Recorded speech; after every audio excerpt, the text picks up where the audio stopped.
like property on the right. So that's why we paid for the appraisal, to give us an idea, to give us evidence as to what the market value might be for our property if it were to sell tomorrow.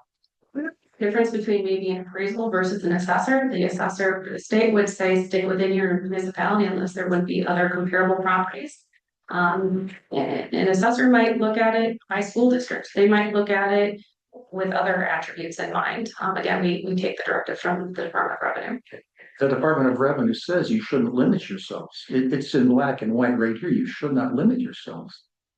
And again, based on additional conversations we've had with the department, that is the directive we've been given. But that's It's not, not that that's incorrect. It's that's that how do we apply that? Black and white. When we ask for clarity on those pieces, that. So I have a question for the village manager, actually, Chad.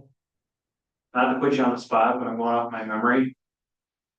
Fire lane 5 is a private road, is it not? Yes. Okay, so a question then for the assessor.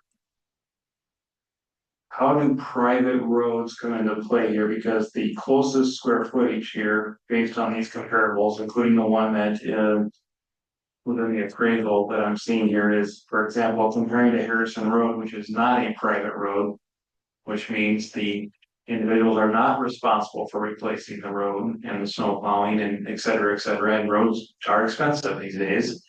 We spend millions a year on the village on replacing roads. So how does a private road that they are responsible for this road come into play in your comparables? Because I feel like there should be an adjustment because they are on a private road here. And I don't see that in the comparables here. Right, within an assessor property record card, that would be attributes collected, again, generally controlled by by the state and what we keep on record. A private road generally isn't one of those attributes unless there would be enough market data to show that there would be a market difference for it.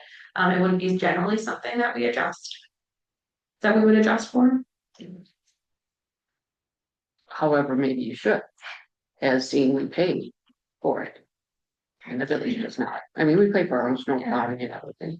What I will say is, when we have a community that doesn't do more or consistent market updates, I do feel that these are discussions that we tend to have during market update years.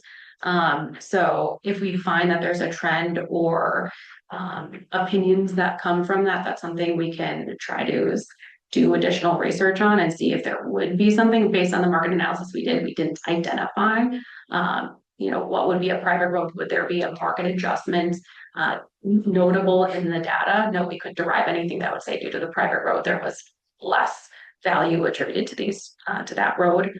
But we always put things on our kind of list of, could we draw this out in the future? Would there be something? Would there be a way to support an adjustment based on what has a private road? At this point, I don't see something that identifies as a private road. That would be a standard marking on a property record card. And then anything that would identify, hey, there's a market difference between who's buying on a private road and not on a private road. But it's all something we can mark down to see if there's something in the future we can derive from. But at this point, no. Yeah, because that's one thing, like in this, I am familiar with this road, that's why I want to double check my memory. There's a bridge, for example, on this road, and I'm on the fire department, we worry about fire truck weights and stuff, and we always kind of keep that in mind, so. We don't have to ever come Right, visit them. so already when that bridge has to get replaced, for example, that is going to be a significant potential cost to the homeowners that are on that private road, so. Yeah, it is something that I had heard and had already marked kind of on our list, essentially of so like just for information of items that we can itemize or like attributes that we can itemize. We have topography. We have is the street paved, unpaved, landlocked, is it facing frontage, traffic, is traffic medium high, things like that. So those types of things are a standard piece on the property record card, but private road just isn't something that is an identifier that's on there, so that we couldn't even pull that information out. You know what I mean? To say what was purchased on a private road, could we identify because if it's a private road, somebody's willing to pay less for it. You know what I mean? Hello. That's all my questions. Hello. All right, now that both sides have made, presented their evidence. The property owner is allowed to give a brief summary.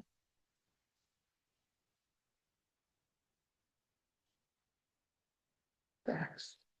Well, at the risk of rehashing what I've already stated, my concern with what I see as factual in black and white from the DOR on the 1,000-page document indicating that assessors should not limit themselves to municipal boundaries. I'll reassert that for your consideration, because we've got 8 comparables that are showing on this appraisal. Value came back at 904, even after adding the 3 that took place within the village of Harrison. Clearly, the appraiser didn't consider those initially because he didn't feel those were a match, either for age. I think one of those was recently remodeled that were on one of the fire lanes down past us, or whatever the variables. I know looking in the appraisal, he looked at size. There was similar size, a range of similar size, and other things like that to come to his valuation conclusion. So I don't understand why, the assessor indicates that they get guidance from the DOR that we can stay within the municipality. It's not here. It's not in black and white. It's not available to the public to have knowledge of that. And it's not verifiable in my mind. What I see is what's on the DOR website and what I think would be my guiding principles, as well as common sense.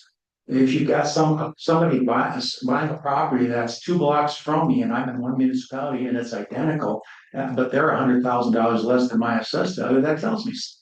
So it doesn't make common sense to me that you would look up within the municipality only and establishing something. Now, if you're looking at something that were a subdivision, you had many similar sales, I get that.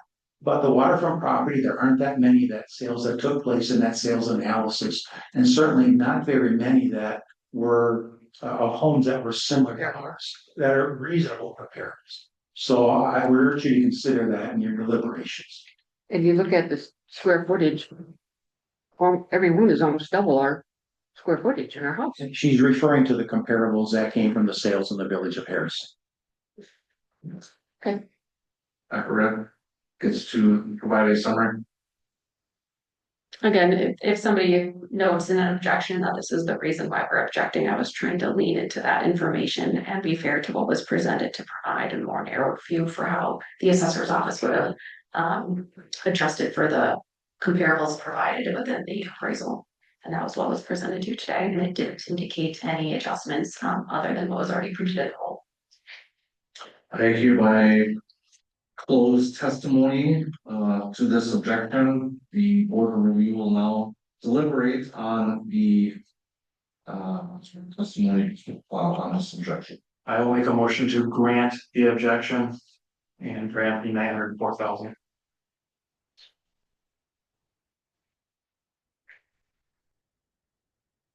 Based on the appraisal that we do have here and the information submitted. Knowing this is a private road, etc. I put a lot of weight on this appraisal. They follow the state guidelines here of submitting that appraisal.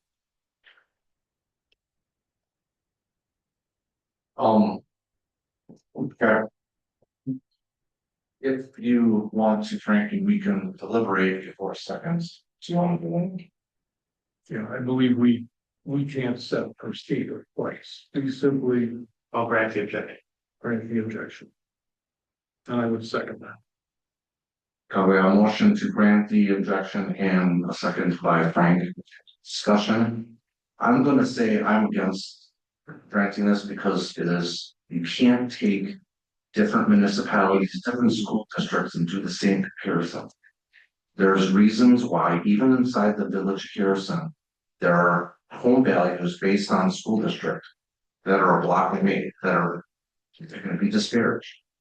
Can't take something from Stockbridge, Sherwood, Menasha, and compare it to the village of Harrison just because that there's not comparables. The state guideline says that the assessor does have leeway in order to be within plus or minus 10%. And I feel as though the evidence provided for us, considering the high value, it is not easy to compare, but they did provide what they felt is a defensible assessment.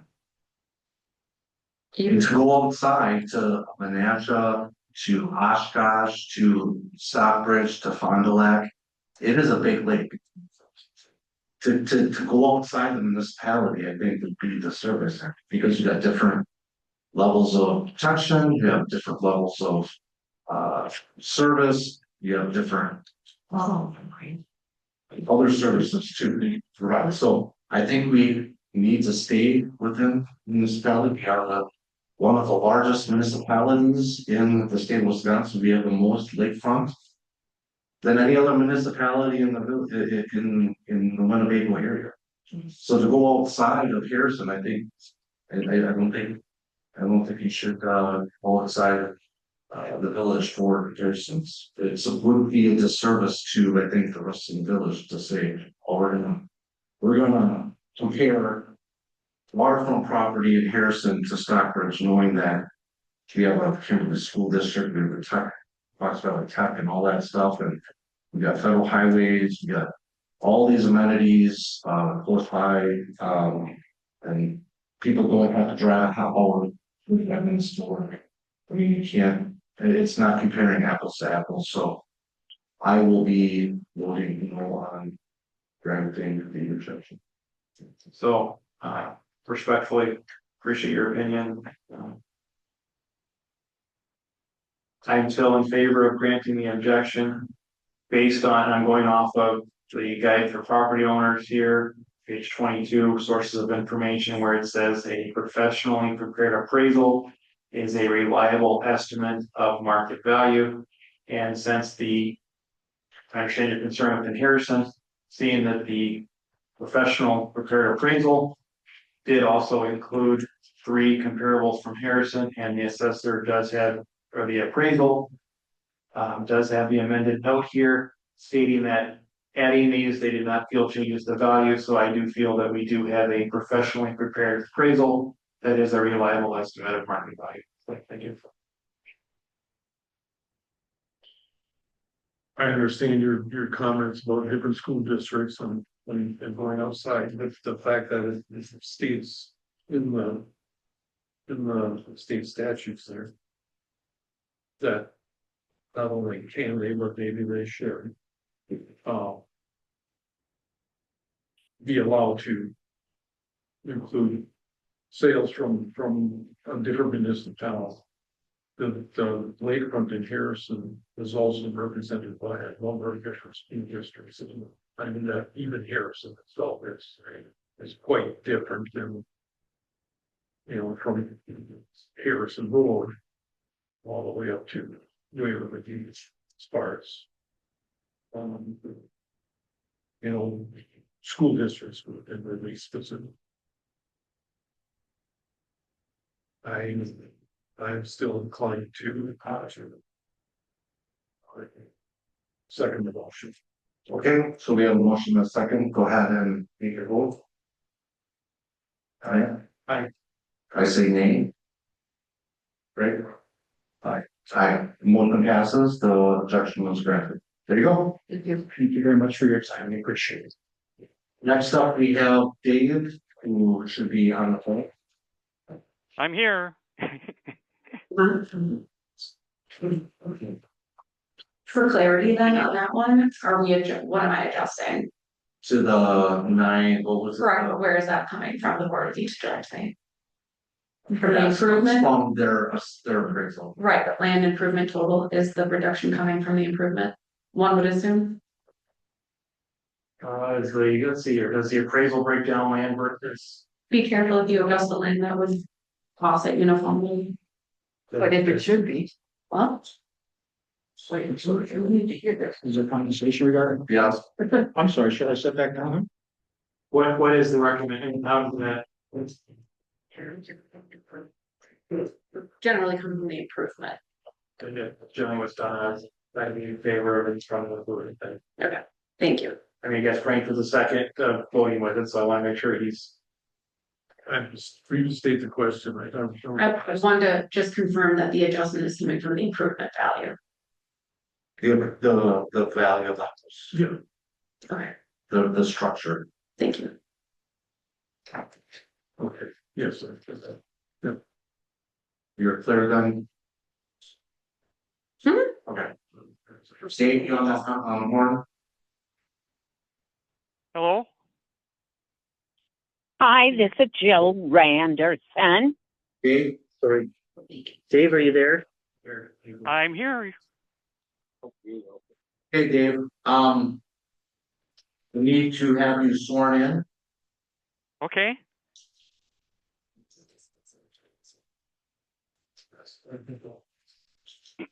Dave, do you solemnly swear or affirm that the testimony which you shall give in the matter now on hearing shall be the truth, the whole truth, and nothing but the truth, so help you God? I do. This is the case of Dave Becklum. The property owner resides at W6217 Fire Lane 9. The property has been classified for assessment purposes as residential. The value of the assessment of the current year, his land is at 460,000. He is not wanting to discuss improvement value.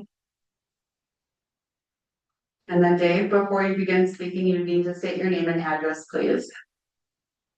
I'm sorry, I didn't hear you. I'm having a little difficult hearing you guys. State that again, please. State your name and address, please. Oh, Dave Becklum, W6217 Fire Lane 9, Menasha. Okay, Dave, you, are allowed to present evidence. It looks like you are using the attached email that's before us. Is that correct, as your evidence? Yep, that's pretty much my appeal, that little email.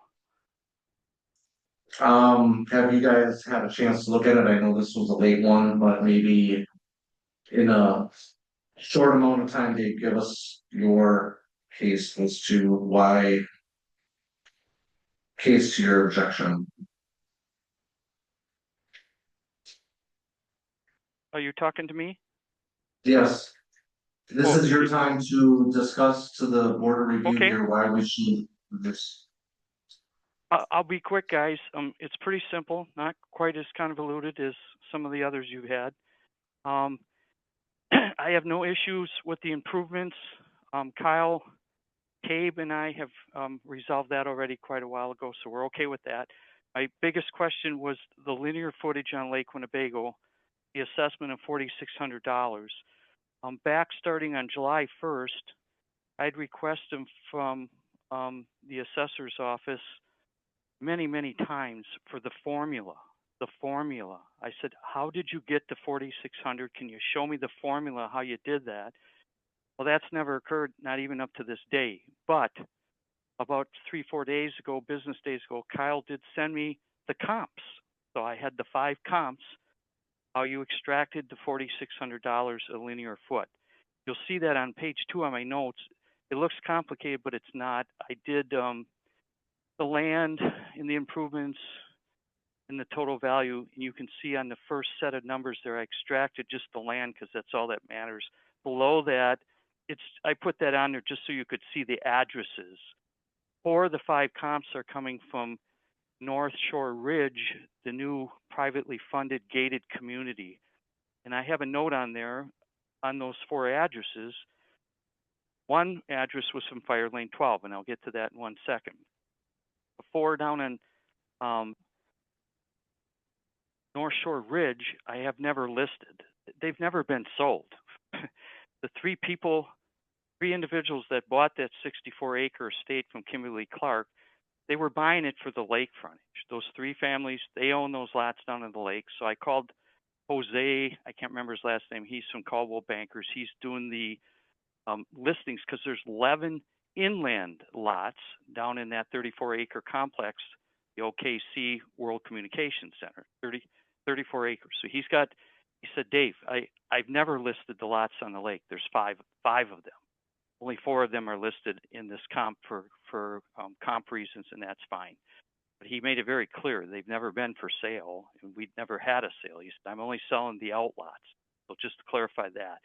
Right above it, you'll see what I did. I just extracted the first set of numbers is the land. That's all I'm worried about. The improvements, like I said, I'm fine with everything there. So I just took the land values, and thank God Calumet County's got an amazing interactive land record website. So I extracted the footage and came up with those values per foot. So if you go back to page 1, in my second paragraph, the average of these 5 comps is 3,130 per linear feet on Lake Winnebago. Showed my work, 15,651 divided by 5. I said, this should be my new assessment based on these numbers you provided me. These are numbers that actually came from the assessor's office, all 5 of them. Now, if you go back to that little chart on page 2, the only one that has sold technically was 4 from North Shore Ridge have never sold. The other comp that's left is the Fire Lane 12 one. This is interesting. You look at that number, and I kind of highlighted it in black. Bingo, there's your $4,600. That's the only one that I could.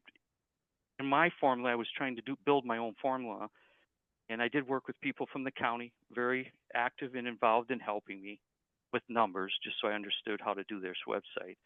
So in my commentary here, I said, gee, I said my 2025 assessment change for land is shown as $4,600. It appears you are using the Fire Lane 12 property as the only comp.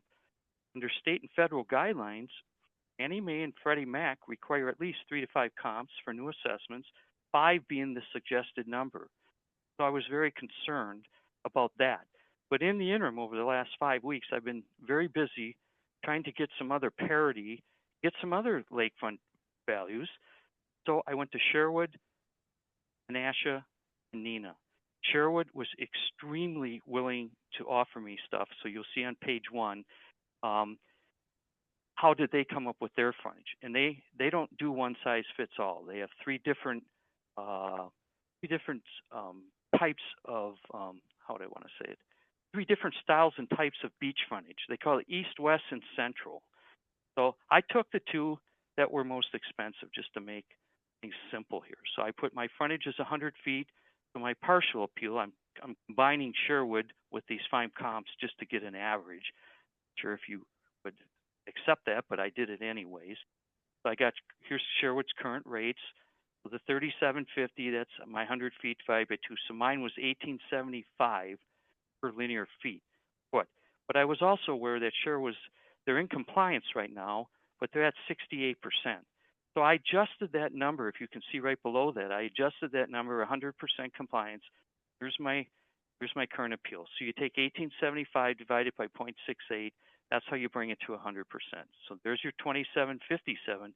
That's what they're technically charging, assessing to their folks, and they're not far off. I listened to a little bit of the last story you were talking to the other John, and the schools and all that. I agree with that. It's very complicated, but as the crow flies, they're straight down the road from the village hall. If you go down State Park Road and take a right on whatever that first road is, there's some beautiful homes along the lakefront there. Then Lower Cliff Road, Edgewater Court, they're all bing, bing, bing right in a row. Well, those are pretty expensive homes. They all have the amenities, water, sewer, cable, all underground utilities, yada, yada, yada. So I just took Sherwood, you guys, just to get another feel what would be fair to come up with an assessment. So then on the bottom of page 1, there's my appeal. I said my appeal would be as follows. The 3130 is from the 5 comps that Accurate Appraisal has shared with me in an Excel spreadsheet. I have all that, plus the 2757, which is Sherwood's 100%. I adjusted it upward, so it was in 100% compliance. That's 2757 a linear foot. That's the total. I divided by 2 just to get an average. So I came up with 2944, which is not far off from the actual 3130. And I'm not, splitting hairs here about those little differences. I only did it to maybe just to show a little bit of comparison. I even said below that, that's the average of Sherwood in the 5 comps you provided me. This is a very fair number, as we are now incorporating 5 recent comps from the village of Harrison, actually a half a block from my house, as well as the current rates in Sherwood, which is our tethered neighbor to the east. They're in compliance for 2 years. So that's basically. I don't have much more to say. I'm a little not mad or anything. I'm a little disappointed that Accurate has never shared that formula with me to this day, because I called many people, including the county and other jurisdictions. I researched Wisconsin statutes. I looked at everything. The other guy was talking about Department of Revenue. Well, it's in there too. But we have a right, a legal right, by state and federal statutes to see that formula. Well, to this day, nobody's ever given it to me. I'm very, very happy. Kyle's been extremely nice. I want to say that. Kyle, I forget his name, Kyle Cabe. He's been a wonderful guy. I have no beef with them or the agency. I'm just making my point here that I never got the formula. He did provide me the comps. He said, here's the comps we have to get to the 4,600, which I extracted numbers myself, because in his PDF file, it didn't show all the breakdowns. It showed all this information, but I had to go find the feet and this and that. And as far as those 4 lots down in the North Shore Ridge, I'm not quite sure why you guys use those lots as comps when they've never been sold, unless that 3-person partnership bought that 64 acres. If there's numbers assigned, well aware of all the inland lots. There's not a lot of them. There's a total of 16. 5 are on the lake, and 11 of them are inland up to the railroad tracks. They have no bearing on what I'm peeling here. I'm just trying to understand where the $4,600 came from. If there's justification and the formula fits the deal, I'm all good to go. It's okay. But I just thought, based on the numbers you gave me, that's the numbers right from Accurate, that this is how we came up with that linear frontage. I come up with 3130. I'm going, like I said, it's very analogous to Sherwood. And I'm not trying to include Nina Monash, but I talked to both of their finance people and many people over there too. They have the same appraisal place. None of these guys are using Accurate. I don't need to name the other agency. It's kind of irrelevant to the story. But their numbers in the way they do comps in those two, including the town, Nina, going south out on South Park in County A, they all are pretty much in parity with Sherwood. So did I go to them and say, gee, give me all your numbers and stuff? No, because I was told that there isn't going to be a world of difference. It's be a little difference because obviously, as you guys were talking about before, schools and there's other amenities to different districts, and I totally understand that about Harrison. And but I do have to say something about Harrison and Sherwood. We do share the same schools. Harrison, it winds all the way down to Farrell Springs Road down on Harrison Road, and so we have people that actually go to Stockbridge. We have people that go to Kaukauna. I'm actually looking at the county tax information that Mike Schlock gave me. So Dave, any other evidence that you want? Yep, that's basically my story, you guys.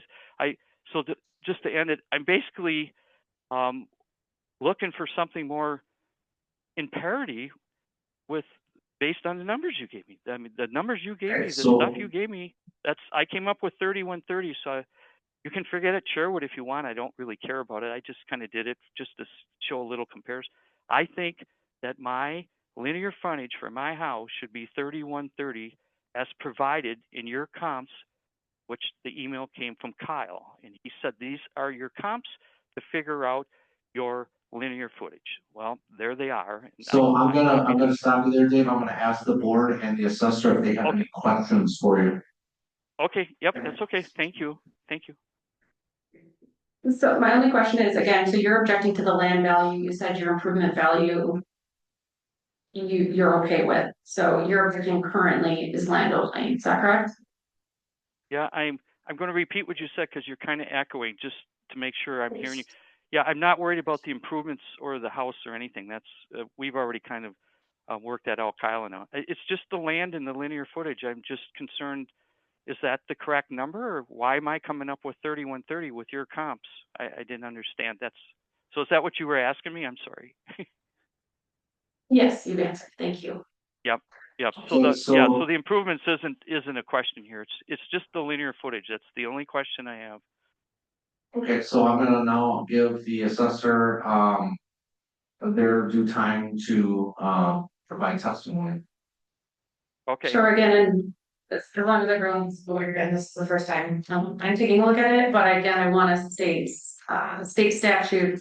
7047, section 7, subsection A, that says no person who owns land and improvements to that land may only object to the valuation. To that land may object only to the valuation of the land or to the valuation of improvements to the land. So again, you can't object just to land only.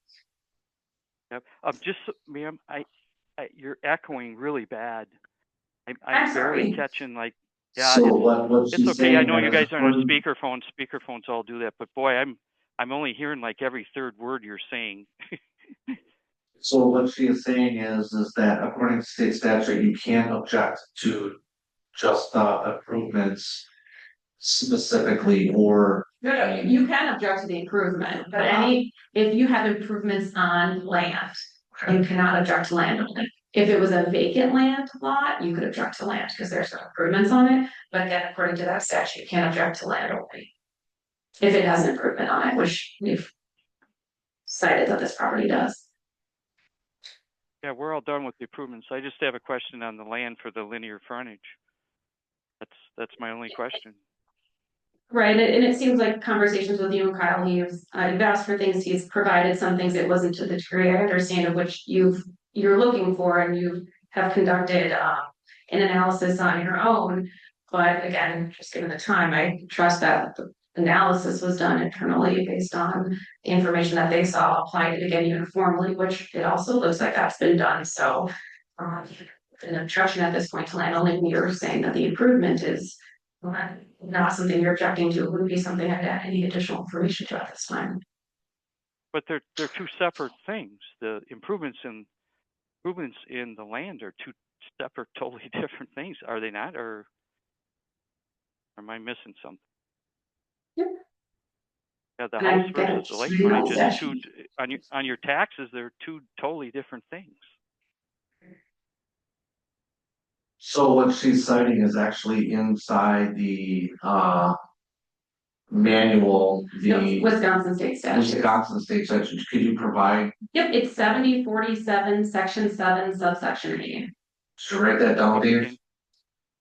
And what does it say? I'm trying to hear you as best I can. Yep, within that statute, it notes no person who owns land and improvements to that land may object to the valuation of that land.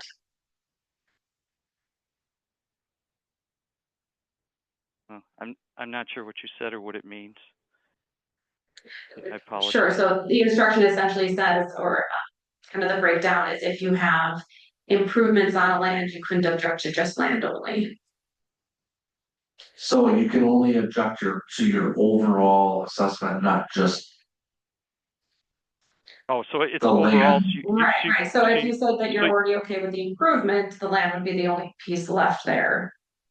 So it kind of, you're saying it all kind of blends together. So they did give me a little break on my house.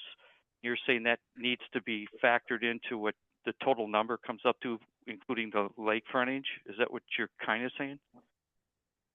No, I'm saying you had stated that you feel that your improvement value is correct and that you're objecting to land only, and for that statute, you can't object to the land. I'm misunderstanding then because I'm only understanding every few words. So I'm, I'm trying to speculate what you're saying. I'm sorry. So what is your point with the land on the lake with the frontage? Do I have course to appeal that? I mean, I'm just saying, based on the numbers you sent me, this is your own comps that he told me is how you extracted $4,600. It doesn't have what's the word I'm looking for? There's give me a second here. I got to think of the word. I wrote it down. Yeah, it does alignment. That's what I wanted to say. It's not aligning. The $4,600 is not aligning to your own comps. That's my only question for this whole phone call. That's the whole question. You have $4,600 in my new assessed value. You sent me the comps showing me how the $4,600 came about. I took those numbers, added them up. That's the assessor. Yeah, so they're not coming out to the 4,600. The only 4,600 number that pops out on me is those five on the 5 comps, you guys, is the fire lane 12. It's exactly 46. If you look at that, I got it in deep print. It's the 372,600 divided by 81 feet was exactly 40. So that's why I made the comment, you guys, in the first page of my email. It says it appears that you're using Fire Lane 12 property as the only comp. Plus, that's not even correct. It's sold for 275,000. I went to Realtors.com, Zillow, Trulia. It sold for 275. Okay, So, but it's okay. I don't even care. So, It's Matt Lancaster wants to ask you a question. I got a question for the assessor, actually. Is all lakefront residential property in the village of Harrison assessed uniformly at $4,600 per linear foot? No, for neighborhood 6, that's correct. I Or don't for think this, I guess I should rephrase my question. For the neighborhood that this gentleman is in, is all the land assessed uniformly residentially at 4,600 per foot? Correct. I will add some additional information to that. The first 100 linear feet is at 46. I believe there's a break point at that point, law of diminishing return, where it would be worth, the additional front footage would be less. And then there's also potentially a depth factor that will be a function of what's imported into our system based on the WPAM. That would be uniformly factored in as well, if appropriate. So that's probably why this math that they're trying to divide here isn't necessarily because it's a larger formula that has to be applied. Okay, correct. Okay. Okay. So are we ready for a motion? So that being said, I now will close the testimony of this objection. And the board of review will now deliberate in open session on this objection.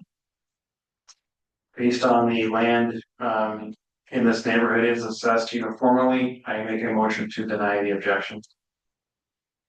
I'll second that motion. So we have a motion, by trustee Lancaster and a second by trustee Teal to deny the objection. Matt, go ahead and vote. I'm gonna say nay. Aye. So the objection, is denied by 2-1. okay. All right, Dave, sorry about that. Yeah, it's okay. You guys, real quick, what was the basis of that, though? How did I come up with 3,130 versus your 4,600? I'm just curious. I'm not upset. I'm just curious. Dave, I'd love to talk about, we're already 45 minutes behind schedule already. Okay. If you Yep, want. you've been kind of. I appreciate you guys. You let me in. You let me in the circle today, and I appreciate that. Yeah. So, Thank it was you. denied. So Yes. Is accurate appraisal there yet? Yes. Lady that was. Oh, I have a question. This amended assessment that Kyle gave me, I need to sign that because I'm going to agree, I guess, with your 4,600 thing. He signed it already. Where do I take that, or how do I give that to you guys? If you got emailed it, you could email that person back. You could drop it off at Village Hall.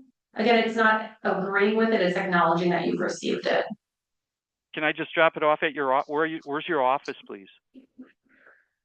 It's 1428 Midway Road.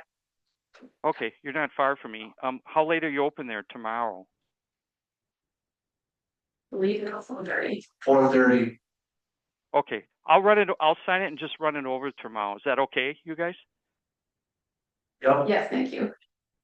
Okay, Next sounds up, good. Thanks for your time. Pardon? Next up, we have James and is it Jill? And I believe they're on the Anderson? phone as well. Hello? Yes, yes. This is Jill Randerson. Hello. I feel like you're gonna be the only one speaking today. Are you Yeah. gonna be the only person speaking today? Okay. Do you solemnly? Yes. Do you solemnly swear or affirm that the testimony which you shall give in the matter now on hearing shall be the truth, the whole truth, and nothing but the truth, so help you God? Yes. And as a reminder, Lori, the assessor has already sworn in. This is the case of James and Jill Randerson. The property owner reside at N9415 Harwood Road. This property has been classified as residential. And there. Correct. Okay, as part of these proceedings, you as the property owner get to present evidence as to your objection, so go ahead. Thank you. The only thing I am in the works of getting the residential changed to all agricultural. I did discover that the one plot where our home is on is listed as residential, and it should be underneath other along with the rest of the agricultural land. And I am in the process of getting that corrected. The only thing is the actual value of the house, because our house is a modular home. And the house is 1,406 square feet. And again, it is a modular home. So that's why I would just like to see the assessment on the house itself brought down.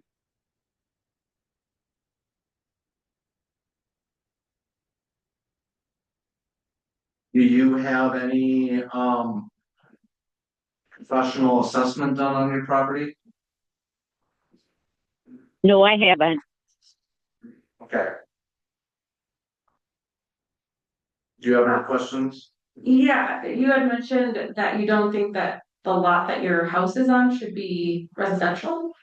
Was that what you had mentioned? No, yes, and you are correct in that, but I realize that I have to do some changes now because I found this out through the Register of Deeds that I have to make a couple changes to our property, our survey map and all that in order to have it all agricultural.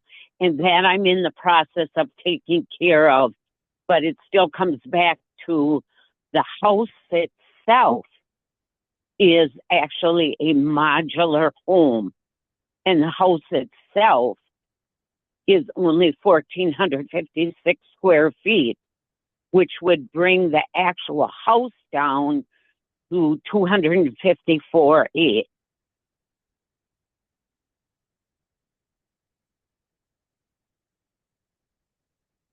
Looking at the lot, at least on an aerial view, are you farming on your lot that has the home on it?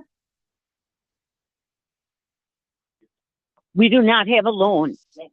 I'm sorry, No, you said no. home? Are you farming? Sorry Are about you? that. Sure, no, I Yeah, can there is understand. That's quite all right, because actually there is agriculture and there is farming right on the lot. What crop are you growing on your lot with the house? I misunderstood. Oh, I'm sorry. It was corn. Corn. Okay, thank you. There's two parcels listed, I think, right? Well, the tax, I'm sorry. So that's That's the two. this is the parcel in question. There's two parcels listed here, so I believe let me double check with the assessor here. If I'm looking at this right, the $3,900 assessment shown on the notice, would that be the 24 acre? I need to look at the notice. I think we didn't have any. I just got.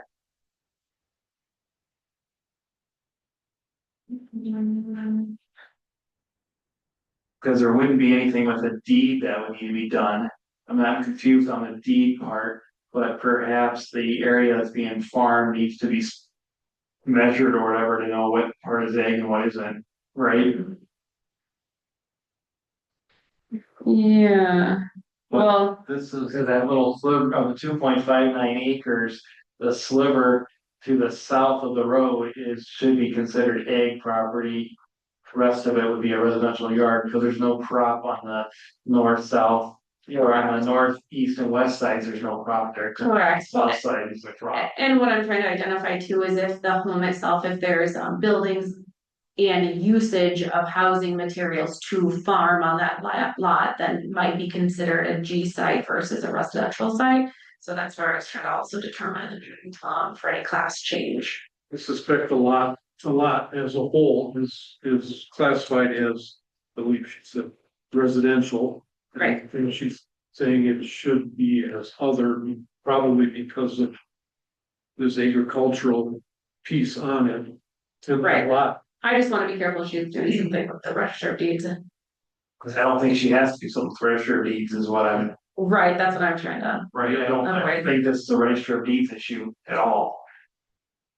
No, but she's disputing, I think she's disputing the size and value of the home. But I believe your taxes, are based on improvements as a whole. Is that right? There's other buildings on there? Statutorily, which one? Oh, no. It's fine. So I'm going to, allow the assessor her time to provide what testimony. Oh, I'm sorry, because again, you should have one form per parcel, and the fact that there's two is making a little bit more. Because I want to understand, if. I guess, what are we actually objecting to, and what is the opinion of value on that parcel? So if I bring up the parcel that has like the main, the holes on it, right? Yeah. And again, just from the property owner, to be clear, so I understand correctly, on that main parcel, our current value is $372,900, and do you believe that value should be $261,554 per the form? Is that what I'm understanding? Correct. Okay. And again, how did you come up to the $261,554?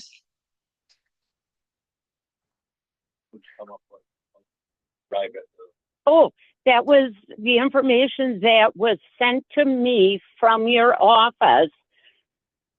And that was $175 a square feet. And that came from your office. And give me a minute, I'm looking up the name of the gal that I was emailing in regard to this.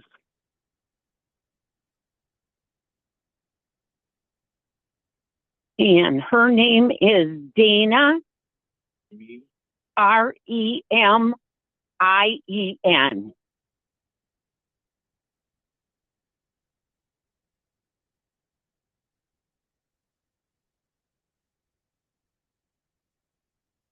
So the note is that it's $175 a square foot, which is what the house is currently valued at.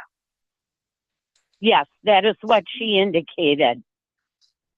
So if it's currently what that house is valued at, help me understand the $261,554.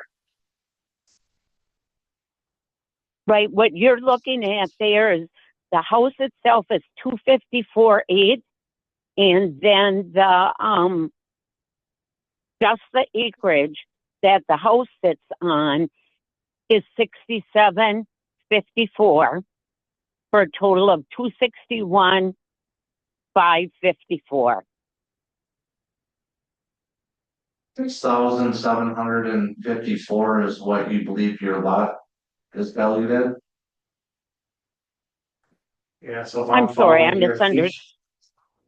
So you're saying that you believe your lot is $6,754 that the host is on?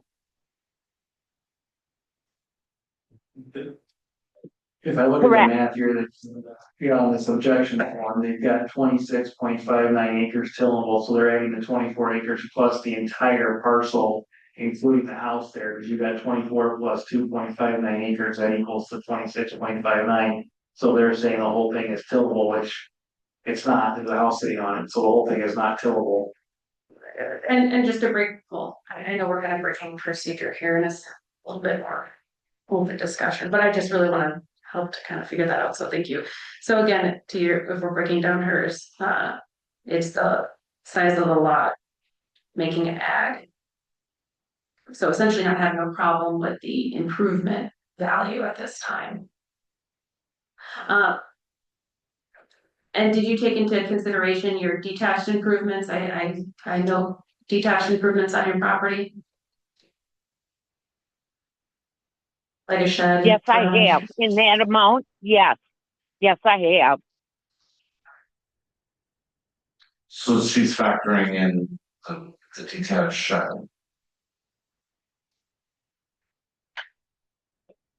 Yes, correct. What does she feel the shed worth? Is that How much do you feel the shed is actually worth then? About 55,000.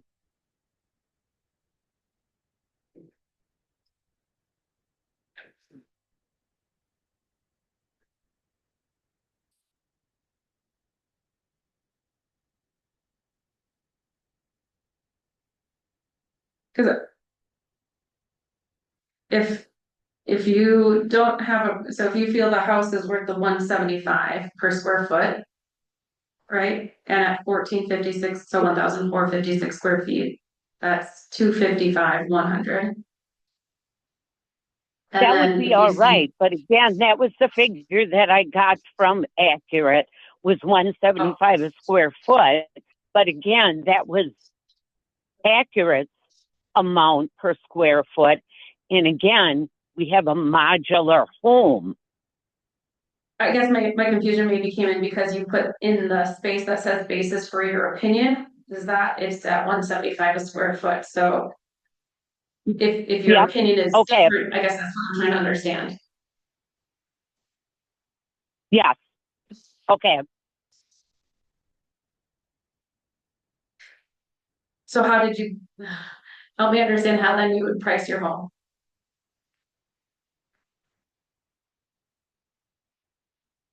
Say that again. How did you price your home then to, if you don't agree with the 175, I guess I'm trying to understand then how, what other figure did you come up Okay. with? How did you? I did. That's all right. I did use the 175 then is what I used because the square footage then is 1456. So you are correct. I did use the 175 times 1456 to arrive at the 254.8. And then, but then if you said your detached garage was worth about 55,000, is that what you said? It is correct. I'm going to apologize because I didn't add that in there. Okay. Well, it's questionable a lot.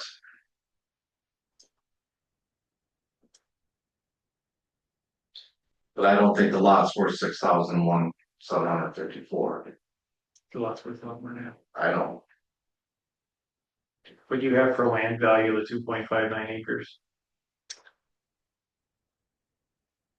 Parcel four. It's currently listed. Are you talking just that? Any of that egg? No, straight residential. How much did you have? I didn't hear that number. It's 2.59 acres, valued at 66,000. So the first acre is 50,100, the additional 1.59 is valued at 10,000 respectively, and that's how it got to the 66. If you were to adjust a land class, that obviously would impact the value. Is there farm equipment stored in, what is stored in the shed? There's just a little farm equipment. It's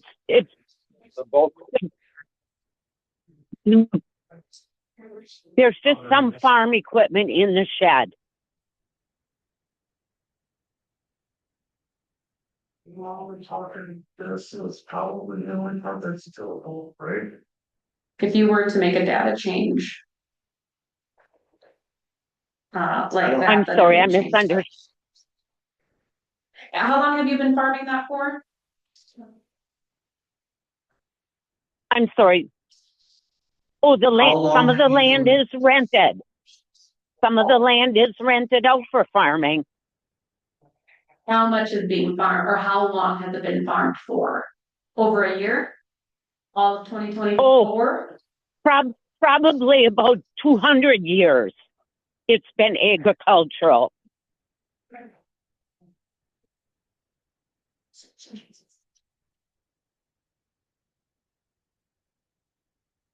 So are you farming it yourself or are you renting the land out? She said they rent it. Okay.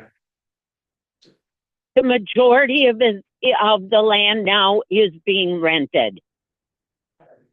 So I don't think a class change would matter, that's. Well, if it's actively being farmed, regardless if she rents it. Correct.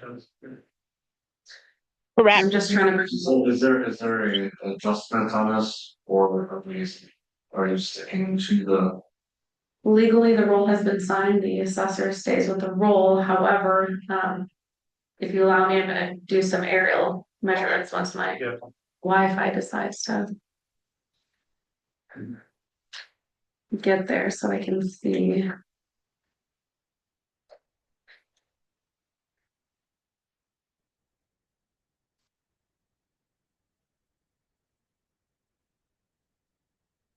So you're looking at possibly even part of the land residential, part of it be agricultural, depending on your measurement, is that what you're looking at? Correct.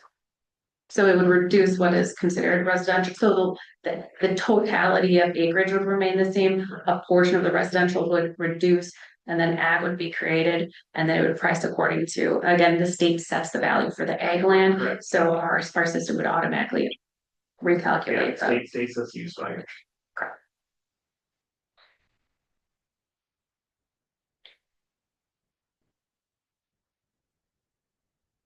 Can I just verify one thing?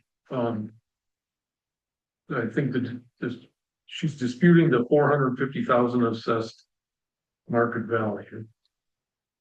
She's proposing 380.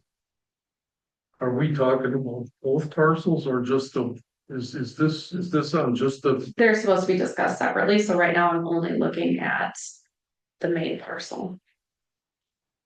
right, and what is the number? Right here. It's just that parcel. It's the first parcel number listed that ends in 4110B. Okay. So we are just talking about the value of that. Land and That's not. and she didn't include the outbuilding in her calculations. Correct.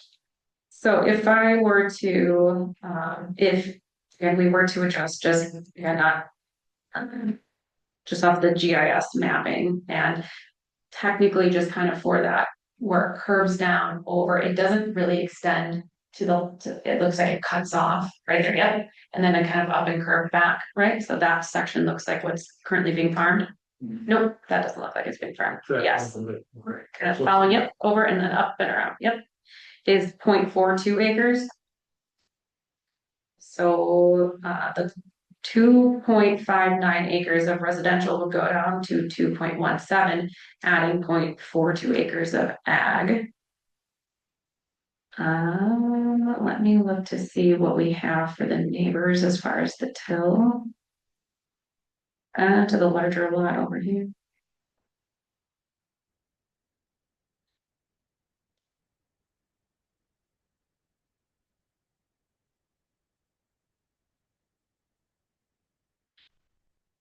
I'm sorry.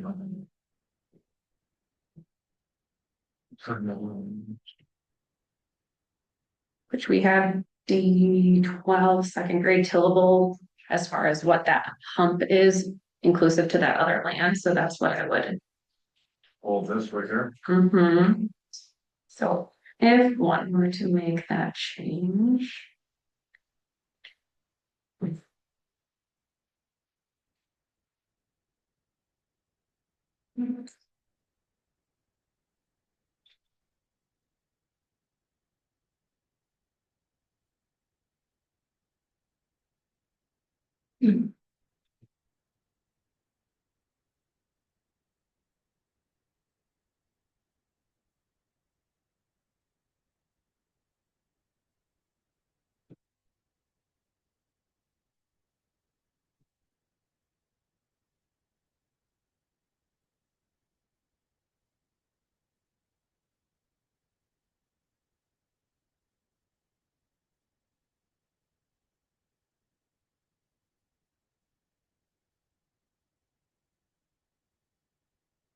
All right, so that 66,000 of residential would be reduced to 61,800.42 acres of ag is $100.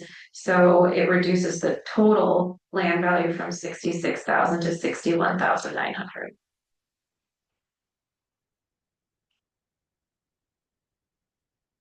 So if you add that to the 309,800, Well, so the total value before of the parcel was correct.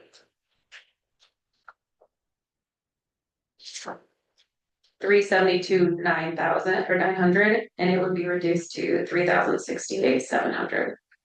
okay. So if that's agreeable to, And can you give me that amount again? Sure, so the The total total? value then would be, yep, $368,700. And what that. I'll undo mine. See if it works for you.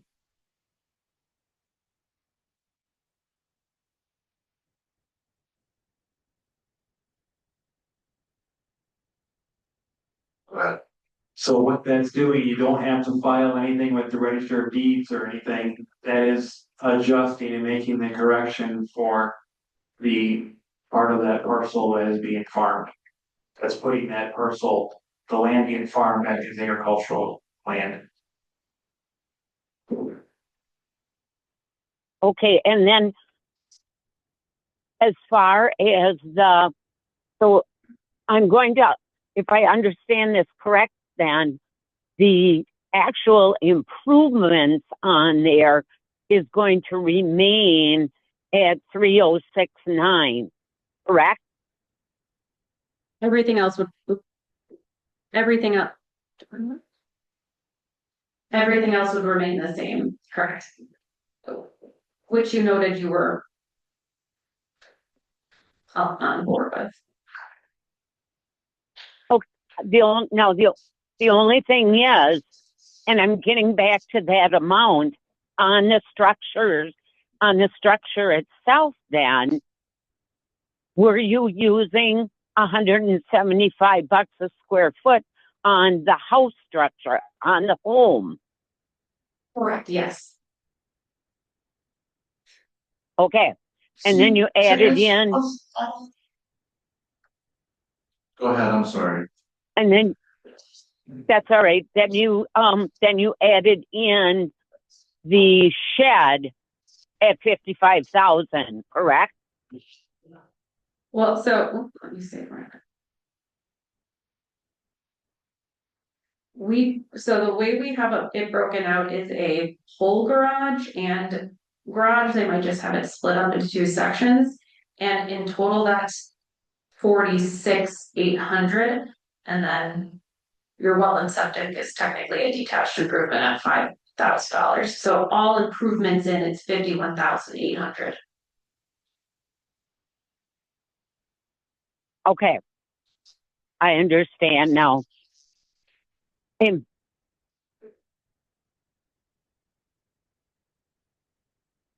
So what's the proper procedure? We would Grant this adjustment this way. So what we would do is we would most likely need to have a motion and a second on the adjusted value. Correct? Correct, yeah, Correct. statutorily, rule assigned, the assessor has to stick with it, but I'm providing you the information if data were to update what that would look like value wise. So let me finish the proceeding here. So with that said, are you done presenting your information and testimony? I am. And Mrs. Randerson, you are also finished with your testimony? yes, Then I will go ahead and close the testimony for this and allow the board of review to deliberate on the testimony that we just heard. I'll make a motion.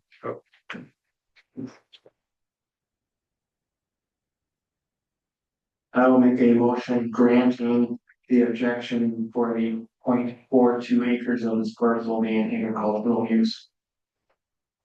I don't think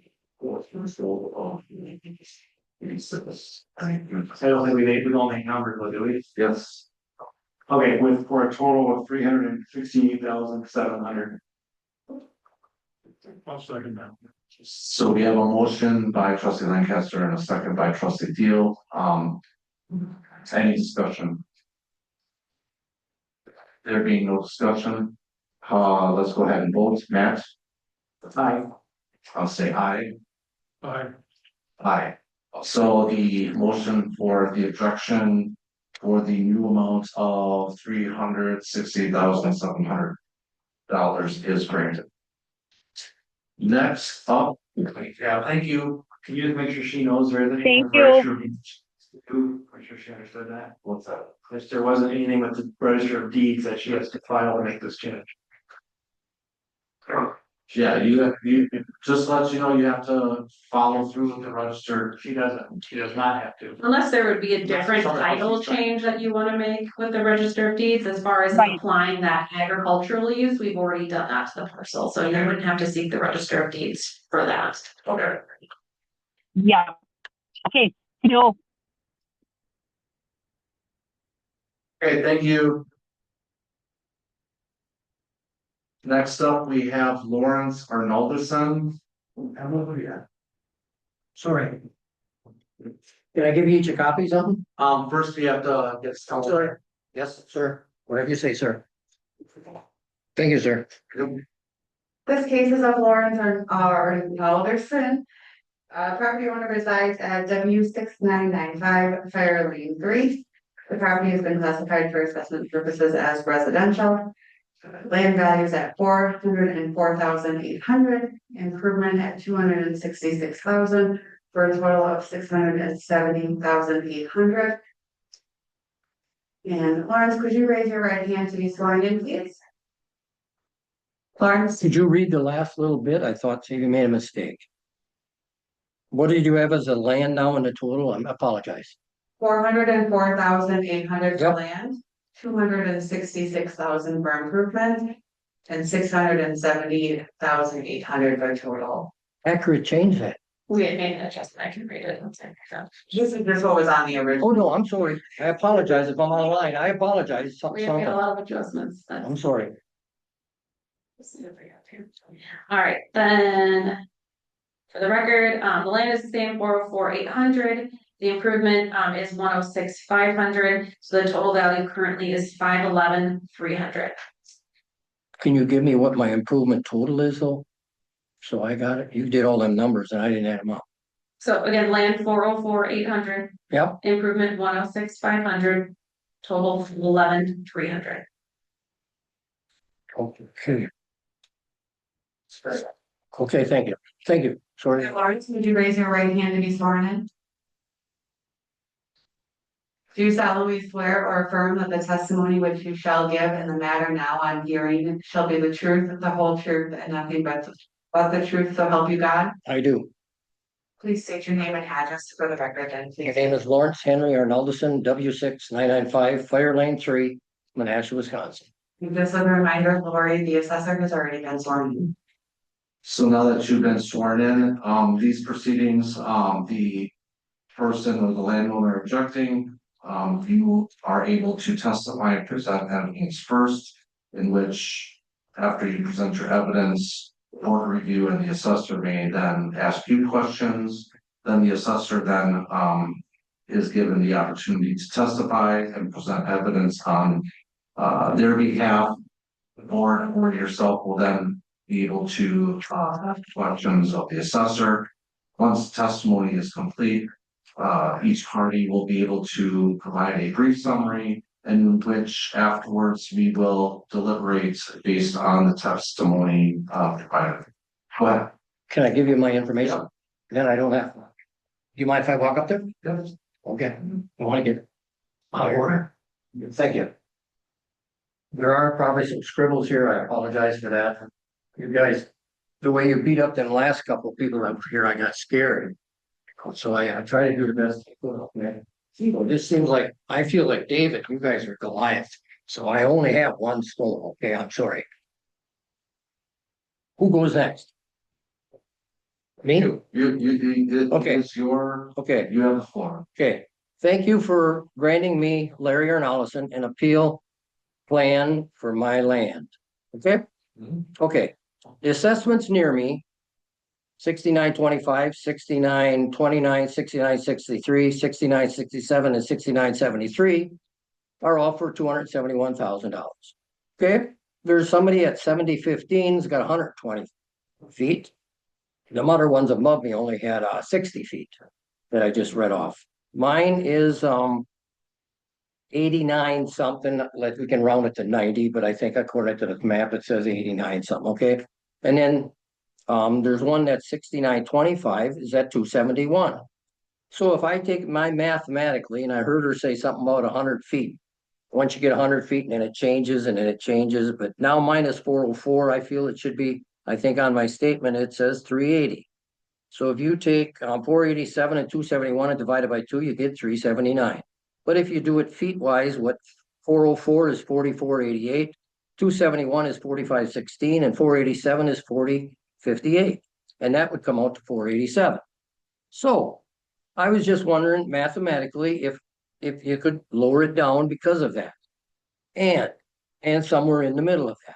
Well, according to Fire Lane 4, which is condominium, and I might not be saying it right, I thought they said it's a condominium, them Fire Lane is, and it's a private fire lane, and we take care of our own road on Fire Lane 3, but Fire Lane 4, they're all W, so it's 6893, 6887, 6877, 6861, 6897, 6881, 6871, 6865, and 6857 are all 200,000. And so is 6851, 200,000. They've got between 160 and 200 feet of frontage, lake frontage. And if they're, and I don't know how they can all be 200,000. They all have little different sizes and everything. But theirs never went up. We say we're changing ours, because we all pay our fair share because everything's going up. Thanks to tariffs, obviously. So what I'm saying is my comparables are right down the street. If my arm wasn't sore, I could hit him with a stone. So I'm just wondering if we're doing comparables here, why this one is so much different. And the last house on Fire Lane 4, right before, I'm sorry, they call it Dead Man's Creek. I'm trying not to be incorrect here, but they call it Dead Man's Creek when I was there 35 years ago, is they have 160 plus feet of frontage. Plus in the back, they all got 5 acres. I don't even have an acre. And I know you're measuring according to the lake, but don't count what's behind you. So I'm just totally confused here on why this is. And honestly, I went to two realtors and said, Larry, you collected information. We don't have to charge you for anything. So about my professional opinion, there is no opinions here. These are all facts that you gave me. Thank you. So let me ask you one question. So you didn't have a professional appraisal done at all? Like from an appraisal company, do you have one? I had a realtor look at it, but that's not an appraisal according to past meetings So or past people. you're just pulling up what other people have on their open goal and saying, why are you being charged more? What you're. Well, why is there such a grave difference in some of them? Yes, sir. Yes, sir. Thank you. Anyone else questions or? So again, just to confirm, you don't have a problem with your improvement, it's a land only Well, agreement? my house and my land go together. So I'm arguing about the feet on the horse. It's a horse. The feet I'm arguing about. Total value, What? total value? Yes. Okay, and, But the feet are giving me the problem, the land. sure, and I'm sorry, I don't have it in front of me, what's your total opinion of value? My opinion? Is that what you just said, man? Correct, yep, Okay, I think I wrote on the form, does somebody have the form? I think I wrote 380, But my new numbers come 379 something, so I rounded it off, okay, and I had 386, between 386 and 379 or 380, whatever I wrote on my application. There was a form I had to fill out. But I rounded up on that. Now that I listen to all them people, I kind of rounded it down. Yeah, sorry. Okay. The copy I had didn't have a number on Okay, sorry, it, so 380. that's what I put on the form, Okay. so I'm just being honest, because I swore in. I appreciate it. Thank you. No additional questions. Oh, okay. So if there's any more questions, do you have any more evidence to present? No, Okay. just all the numbers. Thank you. Lauren, I guess it's your turn. Sure, so I did try speaking with the property owner. We couldn't hear each other. I could hear you. You couldn't hear me very well on the phone, so I was letting him know. Oh, you did, yes, I'm Yeah. sorry, yes, I did, yeah. That's You're the okay. lady I talked to. I've been talking to Megan so many times. I'm sorry, I apologize, okay? No worries, no worries. We've had a lot of communication issues here, so we did make an adjustment on the improvement. Again, the land is done uniformly with the neighbors, so I was just checking in on the neighbors he had cited, at least on page 1, I got as far. At the 7015 and 6925 for the, again, linear frontage, it's the same application of value that first 100 Correct. front feet. Yep. It's the 4,600 second, or after that, it would be applied at $1,600 for that front foot. The depth factor didn't come into play with either of those, but it is uniform. So as far as applying any differences, I didn't hear any other issues on the land or reasons why that would be applied differently. I didn't get as far as seeing some of these other addresses, but again, if they are condos, a lot of times they are in totality and then divided up equally. I'd have to take a look at those, so I don't have that exactly up, but as far as the ones I have been able to look at, the land valuation was applied equally. No, not the last one though. 6851 has got it. If you can see it on your map, can you bring it up on your map? Or your thing, your picture up there, whatever we call that? Do you have 6851 on there? Fire lane 4? Sorry if I'm asking out of line here, I apologize.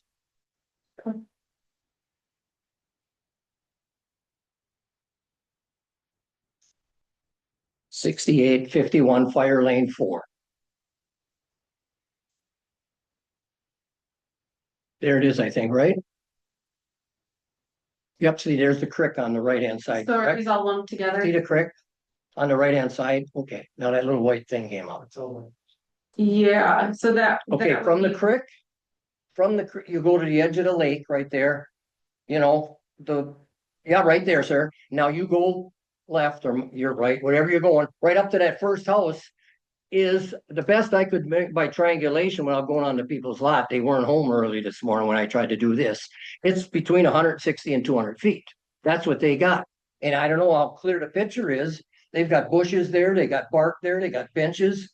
It's land. It ain't swamp. It is part of their lot.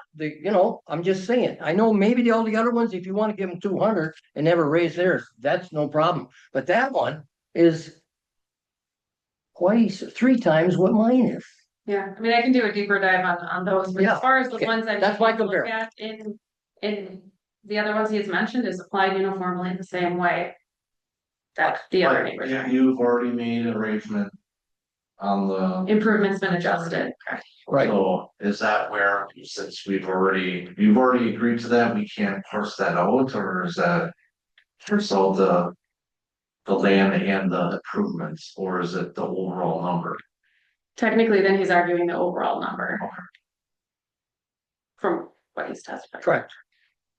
So And- again, and fire lane we 3 made an adjustment on the improvements that, again, I can provide you the grid, that it doesn't seem to have an issue necessarily with that.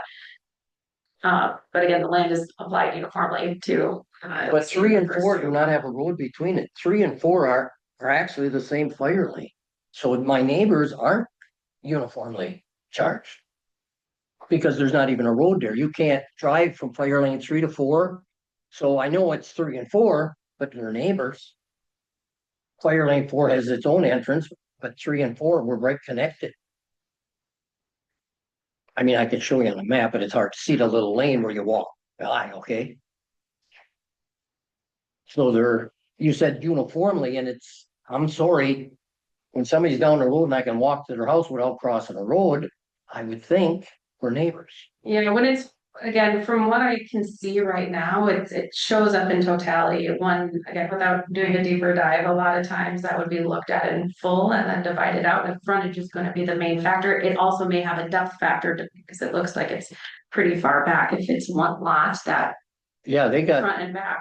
yeah, So they again, got- as far as without looking at the totality, seeing what the depth factor was and then how it was divided, most likely there's a larger calculation there that probably can't be arrived at right now, but again, it generally would have been looked at in the same way the other ones were as well. Again, just divided differently because of how this is one lot with multiple properties on it. and their lot is 400 feet. And they're paying 200,000. I got 90. And I'm paying for something. I'm sorry, mathematically, that don't make sense to me, okay? Maybe with all the rules and all the jumble mumble we're talking about, maybe I guess it works out, but not to me. Yeah, there are multiple factors that can impact the land. So again, and this isn't just an individual lot. There's multiple lots all together on one that then get divided out. So it's Right. not the same as just, so the others that are Who more pays compared. for, who's that paying would in be- for the 200 feet extra on, what's the number here? 6851. Off as a own lot, right? Which one I'm saying? 6851. The one next to it is like I said, between 160 and What is 200. it? What is this property? Check. Because it all lists as condos, so often again, if it has a condo in the legal, actually, let's look. This is all part of the farms. All the way out to the road. Because look at this whole thing is one person. Yeah, all the way out to highway. So even just looking at the legal of 6851 has the condo in the legal that was from any individual value, so again, that's looked at the land in total and then divided out per parcel, most often that gets. Again, I'd have to take a look, but most often we divide it equally. Again, in different situations, but So that situation is not the It's same as different. a single correct. residential. family unit on a single parcel. Correct. All right, so you have a summary that you want to provide us before we close testimony. You want to give us a brief summary?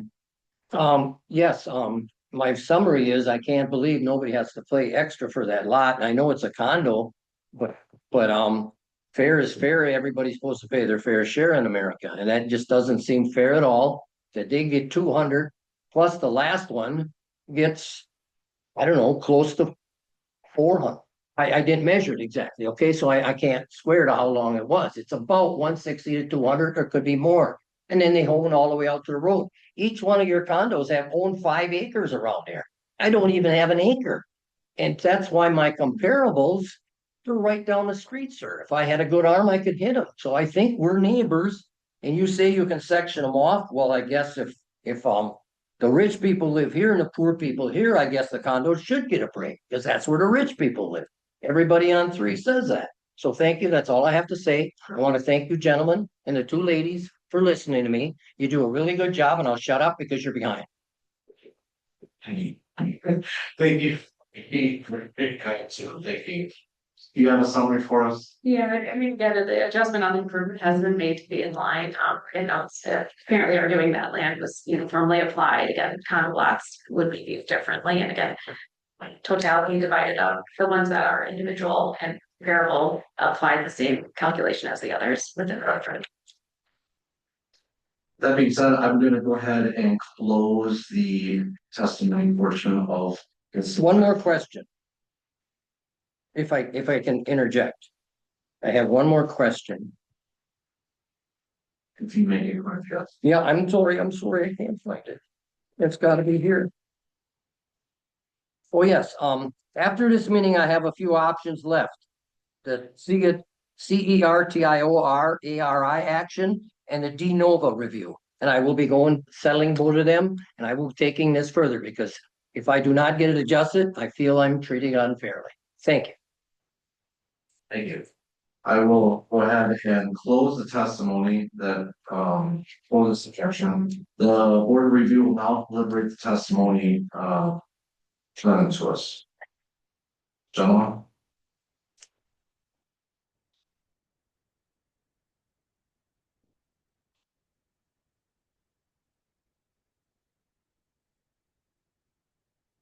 I mean, my only question is gonna be, I hit the whole.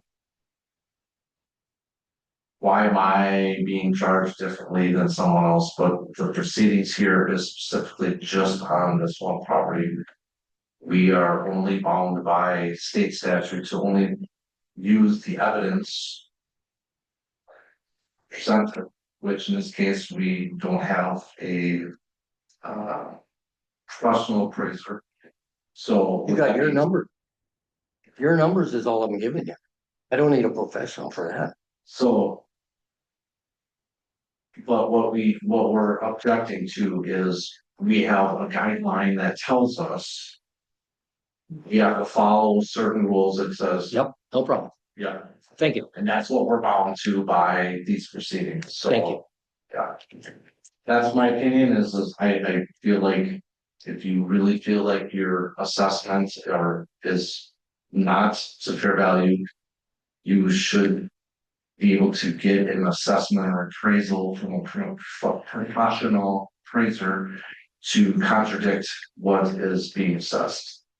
And I'm sorry, but we can't here be able to decipher the methodology of the whole area. We only can look at one objection at a time based on professional assessments. Thank you. Yeah, can we just clearly state what we're being asked to approve or disapprove of here?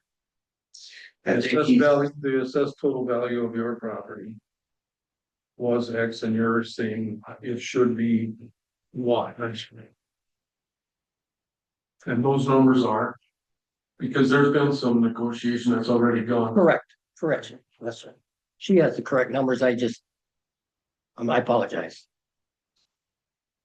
Do you need the total number again? 511,300. And we look $1,003 is total amount. This assessed, it's not, I'm sorry, this is the assessed market value. Correct. Okay, and you're requesting what number? The 400 of the land. 404.5 or something, it's 404.8. Yeah, it's 404.8. That's what I compared mine to the lots on 4. And I thought there's got to be a mistake here. So that's all I was saying. Okay, sir? But the total is what I objected to. Because of the high 4. So your total is what are you asking for? I was asking for 380 on the whole, correct? Ain't that what we wrote on the form? Ma'am, Well, your total. I gave it back. Yeah, I don't do the total. I was doing pieces, okay? Well, I'm looking for. Yeah, Terrible. yeah. Oh, I'm sorry. I'm sorry. 380, you're right. Yes. But I was assessed 404, so I asked for 380 on the land, but not, and that gets added to the house. Okay, so what's the total and compared to the 5? Oh, okay, I apologize. I think he's asking 480, 500. 486, 500. 486, 500. Thank you, ma'am. So really about $25,000 difference here.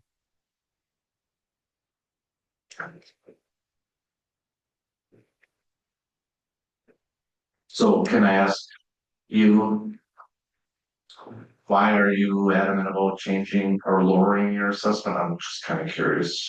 Well, I'm old and my kids, they have my house in a trust and they always say, Dad, fight for everything you can because when you're gone, we can't fight that as good as you. So that's what I'm hearing. And I'm not fighting. I apologize for using that word, but I'm challenging it because I brought it to my 3 kids because they have my house in a trust right now.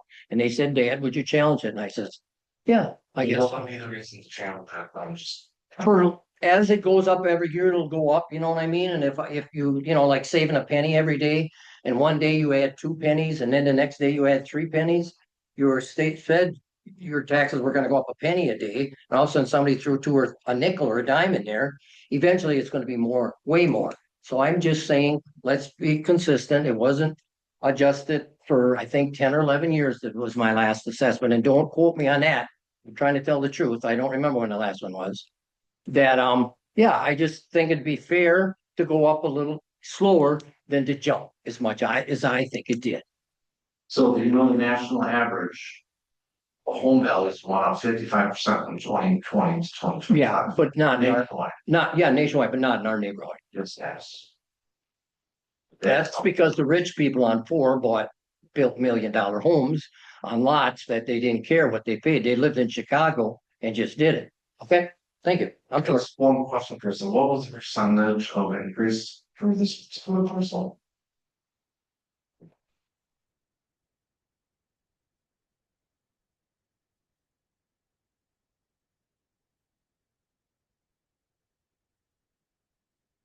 $41.8.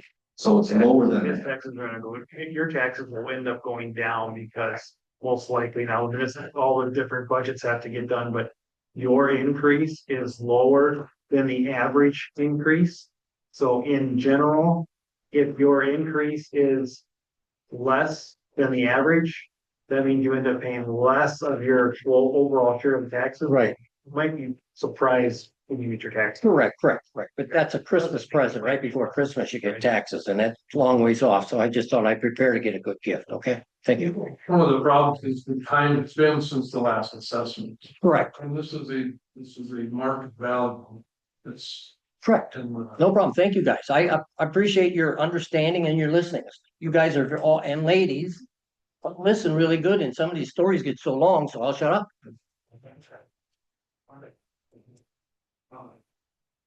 I don't see a strong case to adjust just because it went up. Everybody's went up. I guess I'm looking forward to have a motion second on this.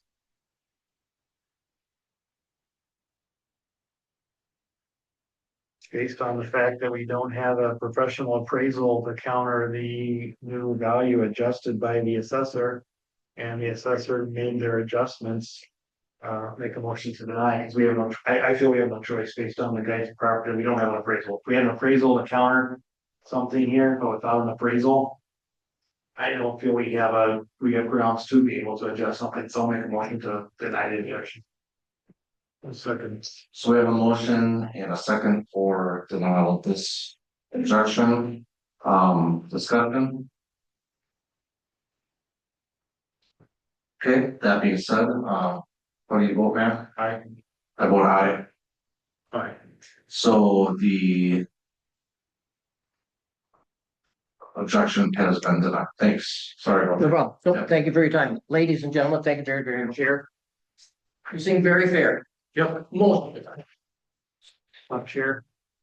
Yeah. Motion for a 3-minute recess. Is that a motion? Yes, motion for a 3-minute recess. Second. Second, I'm gonna go ahead and say aye. Aye. So we're gonna take a 3-minute break here. Thank you. Thank you all for your patience. I know we're running long. Sorry about that. Oh, thank you. Which, by the way, there's a million burgers. Did they? Yes. They went. Yes, million burgers. We need to be at George Webb here pretty soon. You gonna bring them back to the rest? No, they don't allow you to find their phone first. Yeah, fine. But I want this in 1987. Yeah. 5 years ago. Those like. Well, hopefully it'll be Sunday or Monday when I do walk. Yes, but I'm fair to say that. Sure. Yes. George Webb. For love stories. For you. That's. No. I didn't know what else. But here, like, we did, like, well, it's gonna be right, I did just live there. So that would be funny, you're thinking. And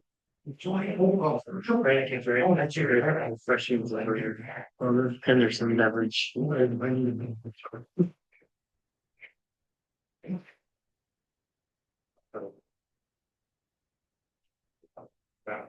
Yeah, water.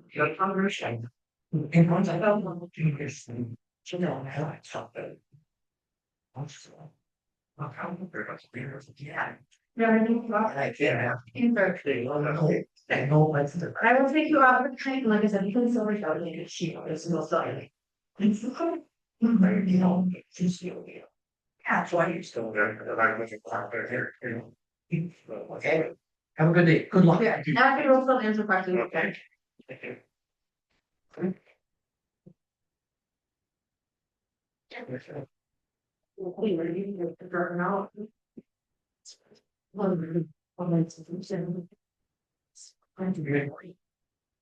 should say all our stuff. You felt long out here.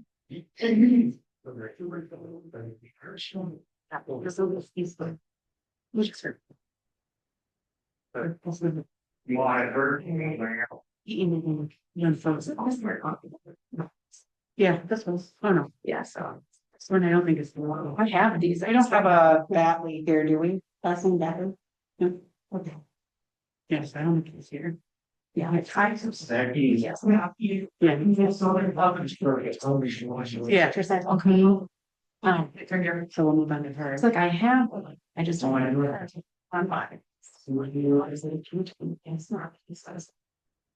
I'll print one piece, but I have it. Just like, I don't think we can. I don't think we need to. those are these I have. So we're good then. We don't have any layouts. I think I just have had so many boards, so my ink that should last me 6 months. We're at 1, 2 and it's kicking. See the clerk and yeah, finally come in. Right, only on the soul down. Where you pick that up, okay?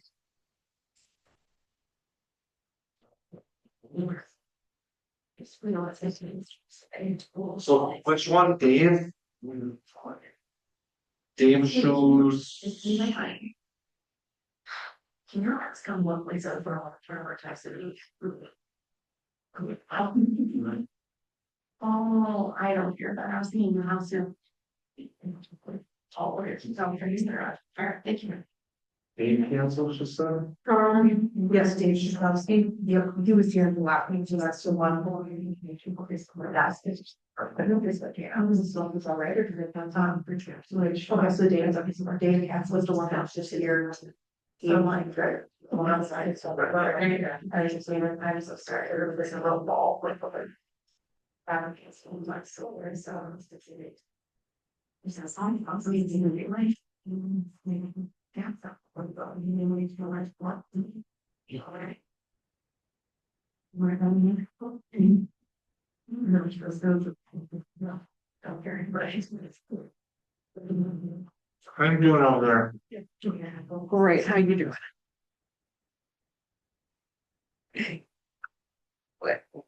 Yeah, I've had a lot of words this year, so. I've become immune. How many of these you have to do, like?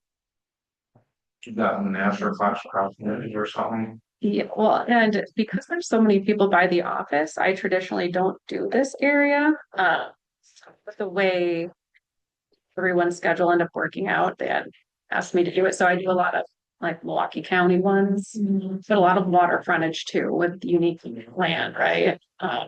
So is that always challenging? It is because this is much more uniform. We're like I did a topography report for like Bayside, and one lot is this nice grade down with the tennis course, and this lot is a cliff. Right. So in front footage, that's a lot harder to value because would that make sense to have the person with a cliff? The same as somebody that has a walk down in a tennis court, right? Or the next person has a little tram and a wheelchair. That's what you're talking. No, depth is the like, if you have like that big, that probably has a depth factor on it. There was clicked in, and that's so embedded into the system, it's not something I can easily access without asking IT for. It's an imported factor from the state. Yeah. And we've had a lot more cases, so a lot of boards that last more than one day. Well, you guys are all ready to get going. Right. I gotta finish the celery here first. Here's the next case, Scott. This case is gonna be Wendy Carabel. The property owner resides at W7015 Fire Lane 3. Property has been classified for assessment purposes as residential. Land values at 487,200, improvements 250,300, for a total value of 737,500. Yeah. Wendy, can you raise your right hand to be sworn in?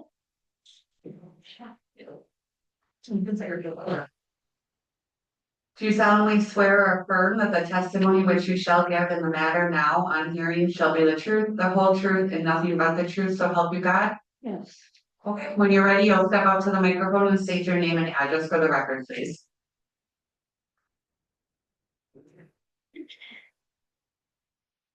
Wendy Careview, W7015 Fire Lane 3, Menasha 54952. And I guess, could you repeat the numbers that you just said? Oh, yep, sorry. A lot of these got changed. Let me make sure that.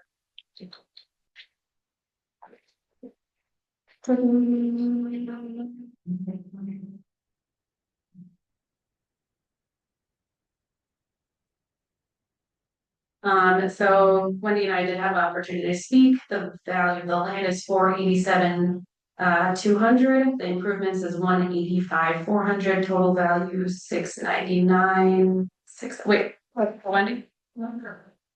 Right?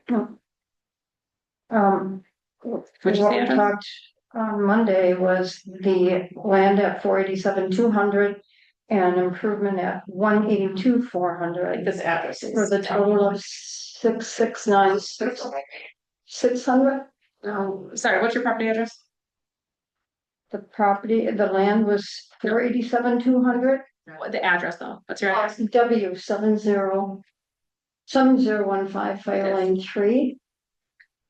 Okay. Sorry, 487, 200. And Right, is your land, 182, 400. Is the improvement, 669, 600 is the total. right. Okay. So you get to present your evidence to this board. Okay, so since the original assessment, I came for the open book and there was a decrease then, and then when I talked to Lori, there was another decrease. However, based on the recent sales of comparable properties in my neighborhood, I believe the assessed value of my home is higher than its current market value. I did have a market analysis done by Coldwell Banker, which I presented with my appeal. And she averages my house at 598,000 to 624,800. So I guess first thing I want to just mention is I'm not sure why there was such an increase in the amount per square footage of frontage. And I did ask Lori if everybody does pay the same amount of frontage, and she explained that to me, but there has been some discussion in the neighborhood that Waverly Beach is not taxed the same as us homeowners, and so I'm wondering why. And the other thing with my land, when Lori talked to me, she said they don't really do anything with the land in particular. However, she had mentioned a situation where there was easement that different people were using. I don't have that situation. However, when I bought the property, there was a small culvert that runs from the north side of the property under the private road to the south side of the property into the lake. So it's a pretty small culvert, but it was draining sufficiently. Not just my property, surrounding water coming from other properties. In 2018, we had flooding issues due to some issues with a culvert that was, I guess, manipulated by a neighbor that runs under the railroad tracks.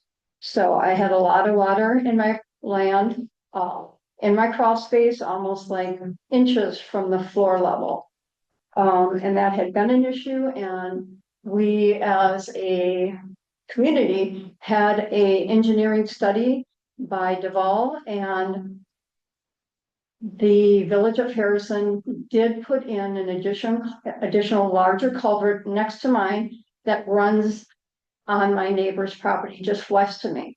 However, even with that additional culvert, there is still, and again, my culvert that was there when I bought the property is draining water, not just from my property, but from surrounding areas, surrounding properties. So there continues to be some water issues when the rainfall is high. And the culverts have to be maintained by, I guess my culvert is maintained by me to make sure it stayed open. The culvert on that's west of me is basically maintained by a couple of the neighbors that have taken on that responsibility. So, I mean, I guess when I thought about it, that culvert that's on my property is helping drain water from the north side of the railroad on surrounding properties to keep the water level within a certain, to keep it in control, I guess I would say. And then I had talked to Lori in length about some of the issues that I felt with my home, and she did bring some of the things down. But I did want to just discuss that again. There's no changes in home improvements since the last market update. My house is very old, and I did explain that the crawl space is just sand bottom. There is no easy access to that crawl space. There's a trap door in a bedroom, and the downstairs bedroom is the only way you can get into that, and it's very small to get into that. And when I was here initially for the open book, I did talk about my bathroom, kitchens are main things that people update. Mine have not been updated. Both my kitchen and bathroom have the old style everything. And another issue with my home is it was a cottage that had been added on prior to my purchase. And you basically have to go through 5 areas to get to the bathroom. So, I know a lot of people look at wanting a bathroom right when you come in. So, as I explained to Lori too, and put on my assessment or rejection form, I added a sheet of paper that I am truly convinced that anybody who would purchase my property when I'm ready to sell would tear it down. Just because it's very old, it's 93 years old. And it does also have, is asbestos present in the home also. So I do appreciate the decrease that have been given to me already, but again, with that culvert, I feel that, the land, hopefully there can be a decrease in the value and a little additional decrease in the home. Do you have any other appraisals, professional appraisals, or any other evidence other than your comps that you got from your realtor? The market analysis, no. Any questions for Wendy, Laura? I'm trying to look through your comps that were provided. So your opinion about you got 611. 611,400. Was that from the realtor? Or was that your opinion? I'm sorry. I am hard of hearing, so Oh, sorry, I can try to speak it's up. hard to understand even with the microphone unless you're talking towards me. Okay, I was just curious about the value, the opinion, the 611. Yeah. Was that from the realtor or was that your? That's, I took the average of her range, that's how I came up with that number. Average of range. I mean, she valued it at 59800 to 624,800, and the 611 400 is the average. That's where I came up with that. Thank you. Did the realtor go inside your home? Yes. Okay. I had met with her several years ago, because I was thinking of selling and did not. Mhm. And I reached out to her again, and she did, because it'd been so many years, she did with her partner, prior to this market analysis, came into my home. And looked at the, all areas of the home. Okay, thank you. Mhm. And again, realtor, or a Shane appraiser, or, She's a realtor with Coldwell Banker. fine, thank you.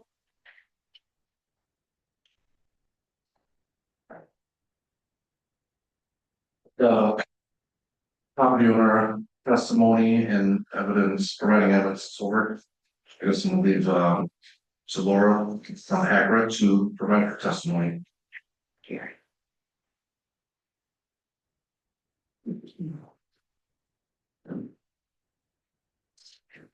What color this? Oh, yes, we are. What else doesn't make it? Just. You sign your name. So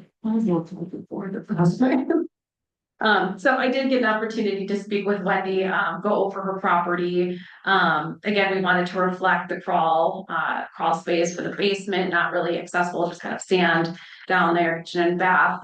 We had noted as fair, which would be below average for the age of the home. We had made some adjustments there in the grid. Again, just a reminder, an assessor has to round to the nearest 100. So that's why that balanced out value at the bottom, 669, 631, is rounded to 669, 600. Wendy and I, at least at the end of our initial conversation, had noted the value and sent that off. She was at that point feeling okay, then followed back and said, hey, with that basement, I just want you to know that it has that crawl space, and again, not really accessible in the sand. And I said, yes, that's already factored in. So I wanted to make sure and confirm that that was factored in.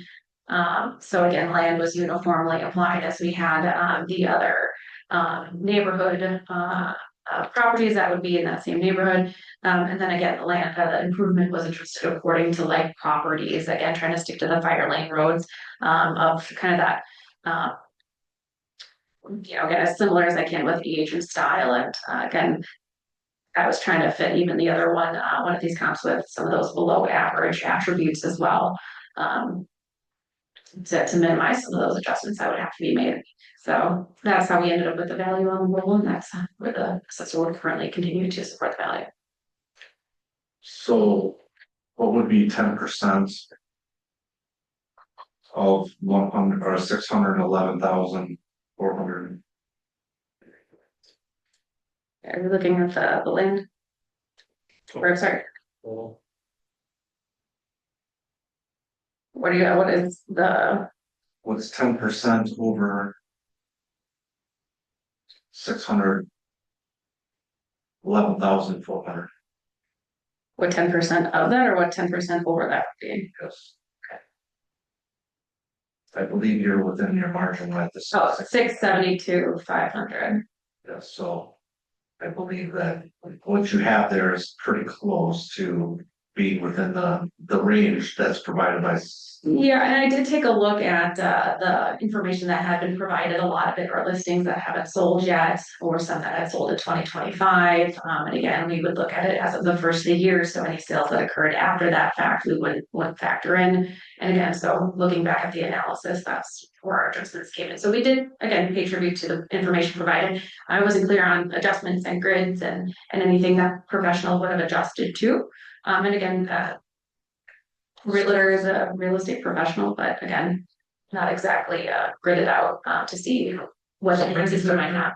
After flooding issues, I mean, how do you determine that? Yeah, generally what would happen, again, that's new information for me today. I generally would flag it for a field visit and then have additional conversations. How often is that happening? Is it up to you clearing it and maintenance? We have had people report regular flooding and have had supplied documentation that would support photos of that, communications with the village, communications with the DNR as far as how do we mitigate this, so have all actions been taken care of, or would there be conflict, and that's why we haven't been able to resolve it, and therefore what's the damage that has taken place for that. So again, would that be different than your neighbor? So we have to kind of look into the totality of what's all going on there. And again, there could be a reduction, again, depending on that additional information gathered. So again, a culvert with issues that are happening, that again, depending on what the mitigation plan is, could impact. Again, at this point, I would do additional research and generally flag it for an on-site and additional investigation. Do you have any other questions that you want to ask? Cypress? So I guess, I'm just, Lori, are you saying that because of that flooding issue and the culverts that are in place, there could be a reduction in the land? It would have to be more research to see exactly what's happening, how often is it happening, has mitigation factors already taken into place? Again, is it a function of just clearing it out? Was it, again, more information would be needed in order to determine what's going on. Well, I guess, in 2018 is when the flooding started. And I had not had an issue prior just with that one culvert. I'm trying to think when the additional culvert was put in, with the agreement that the landowners that are just west of me was put in, and again, has decreased. The village of Harrison actually put that culvert, the larger culvert in. But they don't maintain either of the culverts. I guess because we are on a private road. Is the flooding impacting the property? Have you had flooding inside your home? In the crawl space, yes. Okay. And Mostly, most of the water now that the larger culvert is in is on the west side of my main property. And so it's far enough away from the house, but I still get water in my crawl space and across the road.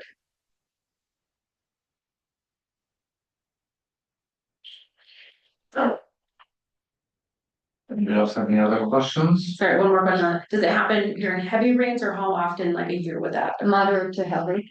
Moderate to heavy rain, so again, approximately, I know that can all differ on. How much rainfall? Well, no, how many times a year would you say that flooding occurs?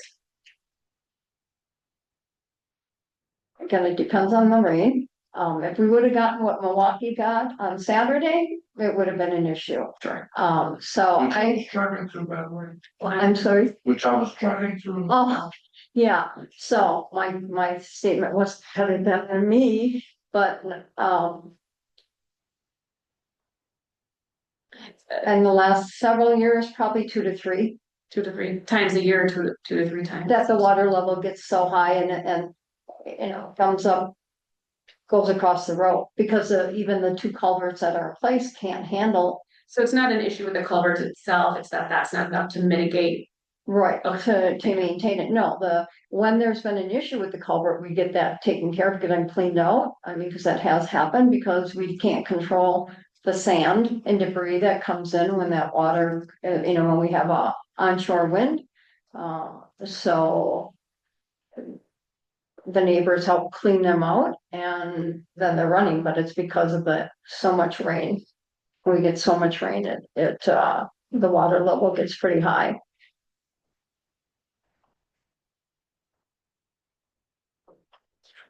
Any other testimony? Otherwise, do you have a summary that you want to provide us before we close? Testimony? Just again, looking for a little additional decrease in the land because of the water issues with the culvert, and a little decrease in the improvement to bring it a little bit closer to the market analysis. I don't really believe that I'd be able to sell my home at the 669,600. I don't have any additional information. Okay, thank you. With that being said, testimony is now complete. I'm gonna go ahead and close that portion of this objection. The board of review will now deliberate on the testimony, based on our discussion. Gentlemen? Matt? So in looking at this, I don't see how we can grant this, again, kind of looking at our guidelines that were given. The comparable comps from the assessor does line up with the new adjusted values that the assessor already made, which is one of our guidelines here on page 22 is the sale price of comparable properties. We don't have an actual professional appraisal to look at. And my concern with it does look like the realtor put some time into this, but my concern is a realtor market analysis of a list price is not the same as a professional appraisal. And the realtor themselves have a note here in their recommended list price range that says there's no great comparables.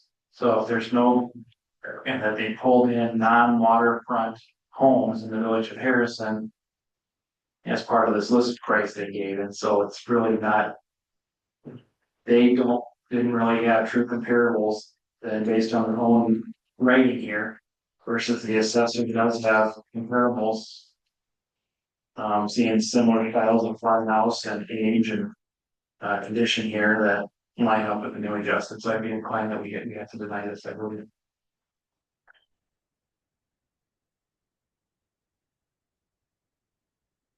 Frank? Matt, I have to agree with your comments, looking at the comparables that the assessor provided. They look to be very comparable, I would say. Now, these are all from 2023, so it was a couple of years ago. And you're looking at the land value of the subject property here. That's a significant portion of the total. 487,200, I believe, right? Is the majority of the total is in the land. Whereas these other land numbers are lower, but they're a couple of years old. And there's significant, I guess, looking at here, the frontage of the subject property, they've almost double the frontage of the other three, so that makes sense that the land value is that much higher with that frontage. Yeah. So this looks like I mean, short of going into the house, you said that the realtor came into your house, but did the assessor come into your house? Yes. You, Say that again, the realtor did come into my home? yes, the realtor did, but the assessor did not to look at the condition. No, I did not have an assessment done, I just had the market analysis. Right, but I mean, there wasn't this is about the assessment that was done on the reassessment of your property. Right, Right, when I purchased it. but it was done without a property walkthrough. Or coming into your home. Assessment was done when I purchased the property. Well, this assessment that you're objecting to. Oh, I see what you're saying. Yes. Yeah. Sorry if I'm unclear. So I have to agree with Matt here. Well, let's put in a form of a motion, right?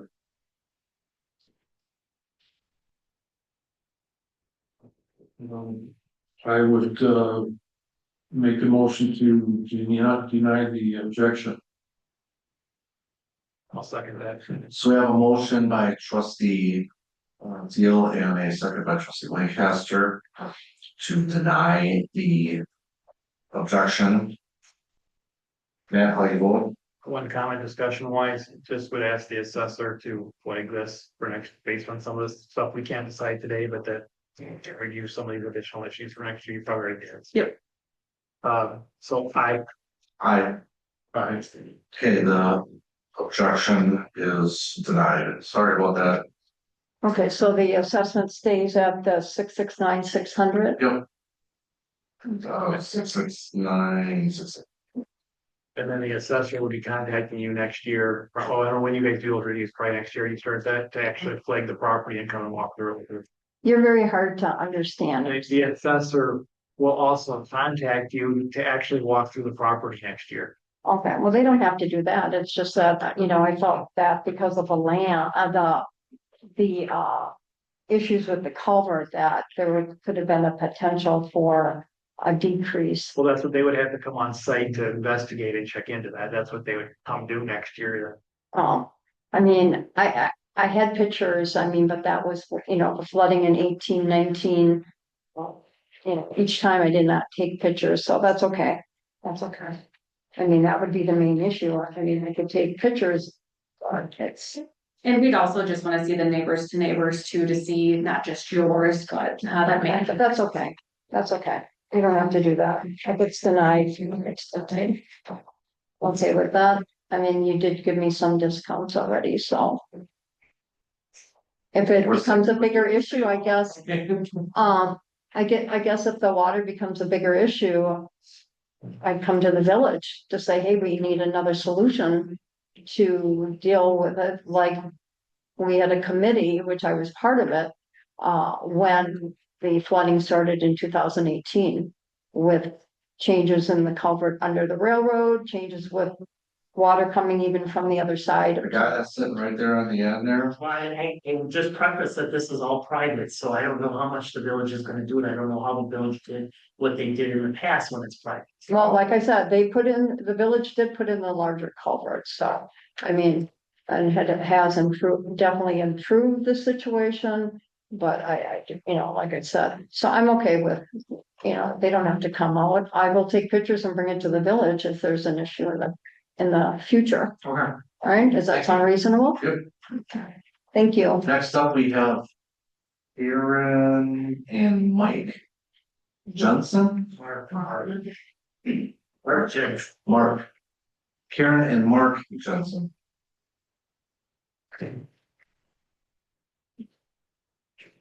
And the property in question is W5659 in Fire Lane 12. I have land value at 414,000, improvements at 201,000, for a total of 619,000. Both of you be speaking today? Maybe. From, or possibly. Could you raise your right hand to be sworn in, please? Do you solemnly swear or affirm that the testimony which you shall give in the matter now on hearing shall be the truth, the whole truth, and nothing but the truth, so help you God? Yes, we do. And with a reminder, Lori has already been sworn in from accurate. That's good to know. Okay, so, Mark and Karen, you will be able to provide, testimony and evidence first as to your objection. Yes, we don't have sheets for all of you guys. They have. We submitted them already to accurate. Okay, so we did attend the open book. At the time about a week before we attended the open book, we had an email that said there was an abnormality. And they would get back to us at what the price of our place was. So when we went into the meeting, we still hadn't gotten a price for what our land and our cottage was worth. So she took notes and said that they would get back to us. I called in a couple times before at the end of July, and then August 1st, someone got back to me and they said it was the same price. So they would contact this, I believe her name was Cassandra. And so that evening we got another email with like, okay, this is what we think it was worth, but we didn't get to talk to anybody, so we felt we missed that step. And we've been sending emails and trying to set up a time to talk over, like, how did you reach this price? She talked about when we were meeting that our house is really a cottage, and she talked about putting it as a cottage because we don't have heat upstairs except one bedroom is electric heat. We drain the pipes in the winter time. We don't have a bathroom on the main floor, so she had talked about that, but we didn't know like what happened with that. We'd also talked to the fact that being on Fire Lane 12, we don't have city water or sewer. So we have well systems. Well, the well is on our land under our front deck. And we share that part with the 3 other lots. So a lot, if somebody would take it, would be because their house is 87 years old, they just like tear everything down. But it's not as buildable because the well is right, under our front porch. So you can go further up now, which the house next to us just did. But you couldn't, you'd have to have a really skinny thing. There's no like bathroom on the front floor. It's an old building. So we really don't know like what was considered, what was looked at, how they even came about a price, because we've never got to discuss it with anybody of what this abnormality was. And the gentleman that talked before said, you said like a 57% increase. We had a 98% increase in our value of our cottage and our house.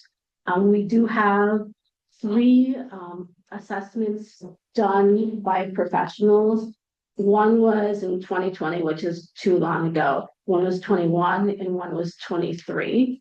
And we had those done because we were looking at building a shop at our property at home, and we were just using that land to be able to do that. So they went through, took pictures, did the whole appraisal at that point. The other 2 assessments that were before we had owned a lot next to us, and we had sold that about 1.5 years ago. So the final assessment was just at the house, the cottage, and where it's at. So we really don't know where we're at or what our price is, but like compared to the rest of the values that went up in the area, 57% and ours 98%. So that's why we were marked as an abnormality, and they were going to investigate it. And from there, I don't know, it seemed like communication got dropped and we never. So you got an appointment for open book? Yeah, we attended. Okay. But they didn't have the paperwork for what our property was worth at that time. I mean, we had the initial one, but then they said there was another one that was coming that was. Was it gonna be normalcy? Because of a normalcy, and we never got that value before that open book meeting. And we never got it till August 1st. And that was after talking to someone and saying, hey, we don't have a value on our house. What is the cottage and the lot worth? No. So you did get one back though? On August 1st, Yes. yeah, but we have no communication of what is this? The land didn't get changed, and that was what they said that normality was the land was so high compared to the other parts. And then when they reassessed it, I can't remember, we still have an 85% increase according to that. So it did go down from there then, so. Not the land, just the cottage. Just the Or the house. Just But the again, improvements. we don't know if it was looked at as, did they change it because it was a cottage? Did they change it because we told them there were structural problems? There was no conversations to know, what was taken into consideration. And it's still I know the property is gonna be more, I expect that. But an 85% increase is still quite a bit compared to, and I guess when you look at a really old home on it that was built as a cottage, that's kind of, and then the hillside too is beautiful, but it's also a lot of work and, to keep track of going down. But yeah, I still have the footage. But truthfully, just based on the fact that Fire Lane 12 has no public water and no public sanitary sewer, I mean, I don't know how you can say fire lane 12 is similar to all the other fire lanes because we don't have that. And I think that adds a lot to a property because everybody else out there has got holding tanks and shared wells and on fire lane 12, that is. But we do have, the property was assessed 3 times in the last 4 or 5 years, and When was the last one you said, 2021? 2023. April 2023. And it came out at a price of 400,000. But even in 2023, the lot next to us was sold for 275,000, and that was an 80-foot frontage. And ours is a 90-foot frontage. Ours has a cottage. That was a very vacant lot. So I don't quite see how ours could be 400,000 when we have an old cottage that was built in the 1960s that would need to be tore down before anybody that would buy that lot would tear down that cottage and rebuild it. As did the neighbors, I mean, they put a new house and. Laura, do you have any questions? Yeah, just a couple. Do you have for your basement, do you have a basement? Is it Yes. all or is it full? It's a it basement. is basement. Full In the basement. block. Yeah. It's not finished. Right, but just as far as there is. Yeah, you can walk down there. And you had mentioned the property it was built in the 60s. No, not the 60s. I had 1938. 1938. Okay, perfect. Just wanted to make sure. Sorry. Yeah, that's right there. No, that's fine. Perfect. No, that's okay. That's okay. Just to make sure. Thank you. If you don't have any other evidence, then I guess Laura's option maker here to provide further testimony. Well, and I apologize. They're printing my adjustment piece here. But in the meantime, I wanted to address if somebody didn't get back to you, and apologies if there is a fair amount of back and forth. And just understand, once they identified, hey, there might be an abnormality in the data, they need to address it uniformly and then send out those new notices. Thank you so much. So I do have it noted in here of July 5th when they noticed you were identified in a neighborhood, so that may or may not affect it, but we would want to send out new notices, and that's probably why they noted that to you, and that on the first that Shonda had spoken with you and noticed that, well, and again, for the note, the original value was 615,000, and that the current reduction is at $574,500. So that was the adjustment that was made, and it was an anomaly on the improvement, so not the land. What was that number? The total is 574,500. So I wanted to make sure to address those questions. So it wasn't on the land, the anomaly, at least noted here, was on the improvement. Do you know if she listed it as a cottage? Because we had it as a Cape Cod, so we were looking at, and then I looked on the site that had all the different ones, and I couldn't see what did it get listed as? Because that was. We have you as a Cape Cod. Okay, because she had talked about when we met, because of the no heat in the bathroom upstairs, no heat upstairs, and we drained the pipes in the winter. We had something that it was more of a cottage, not just because we call it a cottage, but it's built as that. And she had talked about going into that aspect of it, as it's not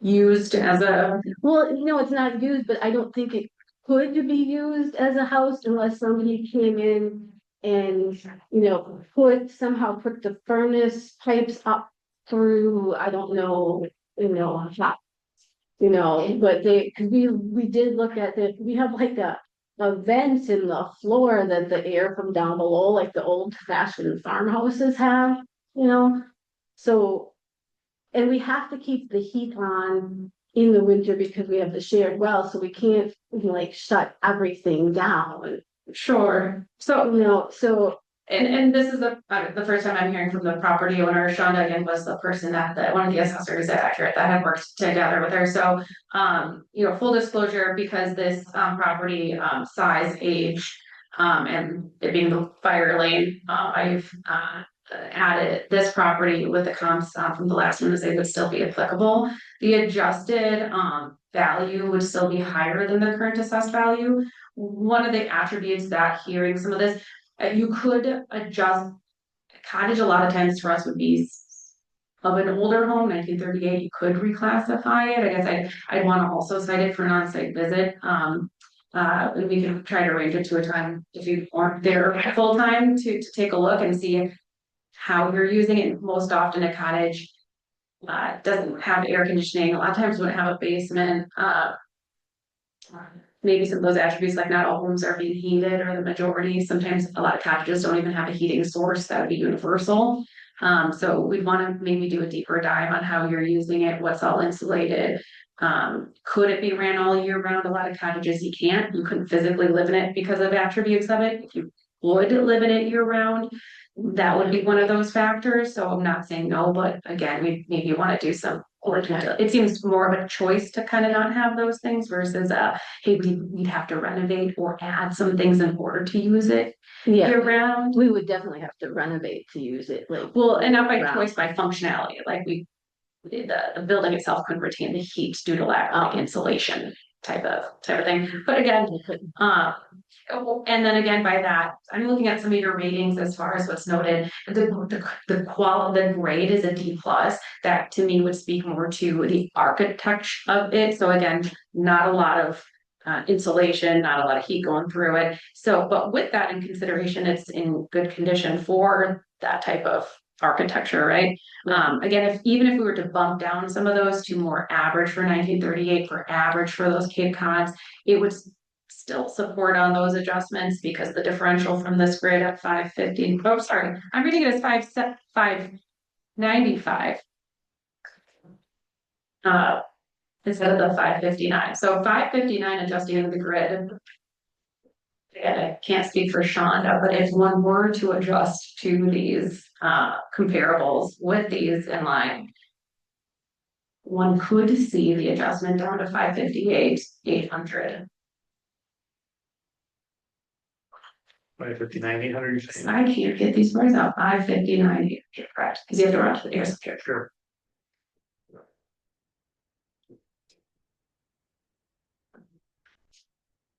And again, it's up to you as far as the style, but right now that's not going to necessarily make an impact. It's really those other attributes as it sits. Okay, and then do you ever take in anything about municipality like sewer and water compared to that? Because like the saleability of a lot that way. Utilities are one thing that we do track, and so that would be a factor already applied.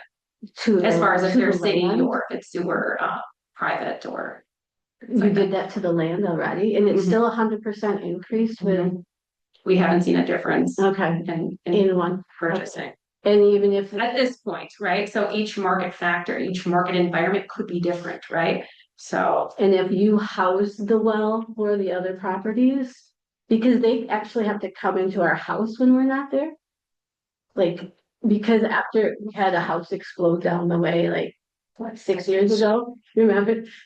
And then our well doesn't always function. The water gets like all the way down. Sometimes like if I'm watering the lawn, somebody else, which we don't do at the same time, but then the well draws down. So they have to come in, reset the stuff in our basement, and then it goes, or somebody does their hot tub at the same time as somebody, So they have access, they have keys to our place because, it can't be out without water. But ever since that, something in the system, we've had the well checked, but they can't figure it out. But rebooting it seems to work. Like if they come in and do that. Sure, there isn't a way to track in our system or any assessor system that I've seen if you have multiple properties sharing these types of systems. Okay. Therefore, there wouldn't have traditionally been an adjustment for the one whose house. Not to say there couldn't be, that would be something that would go on to the analysis sheet to say, could we somehow segregate that out? And that would, and could we apply that? Would there be market data to support that? So there wouldn't have been at this point. Could there be in the future? That would be something we could look into. But uniformly, that wouldn't be something we'd adjust for you because we'd have to identify who else then would be property owners with that to then uniformly adjust for that factor. Okay, If that is it, I guess you're allowed a brief summary of your objection. I guess we just came just to kind of find out kind of what everything was worth, because weren't able to discuss it before quite what, so we've heard more, so we appreciate that. And we were just looking at, like, this was appraised at, 400,000, yeah, it's a year and a half older, close to probably, kind of where we're at, and yeah, we know prices went up, but we were kind of looking at, the percentage, 98% compared to others in the area that were 57. Well, they don't go I know, 57% across the. I know, it's the high, low. They actually go through. I wish it was. No, I understand that. And I know lake property is a high thing right now. And I know our area is also a high thing because they've taken the cottages we've had in the last probably 3 years, 5 of them knocked down in huge houses on the lots. So I understand that more people want those and they don't want the small things anymore. I get that. So we were just kind of wanted to make sure that we knew that our house was a D plus, even though we keep it up when we are very proud of, we like what we use it for. But I know, he said I talked too much, so you can say if anything else you wanna add to that? No, we just felt. Already have a summary. We felt like it was more than it was worth, I guess, Yeah, so again, from our. 550, 900. and statutorily, the roll has been signed, but with this adjustment, one could see the 559, 800 product to the nearest there in bookable value. Thank you. So that being said, I'm gonna go ahead and close the testimony for this objection. It will be now up to the board of review to deliberate on the testimony before us. Gentlemen? Well, I'm very familiar with Fire Lane 12 and the conditions there and shared wells. I know some people who live there. But it is lakefront property and the value, the significant portion of the value is the property. And, but I would, adjustments for things considered, to the 559.8, I would be in favor of that. You want to shake your mic off this there, I'm sure. Matt? Yeah, that is where the value, this is the value of the lake property, but based on the information from the assessor here, I would also be in favor of the adjustment to 559, 800. So with that, I will make a motion to grant the objection with a new adjusted value of 559, 800. Is that from the improvement? Yeah, so From the improvement. yes. So the dwelling itself will get reduced. Yes. Okay.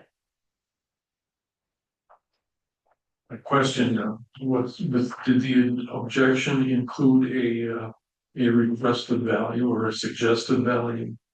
Not that we They can. did, they did. If we put it from the appraisal that we had, we just took that value, and that was 400,000.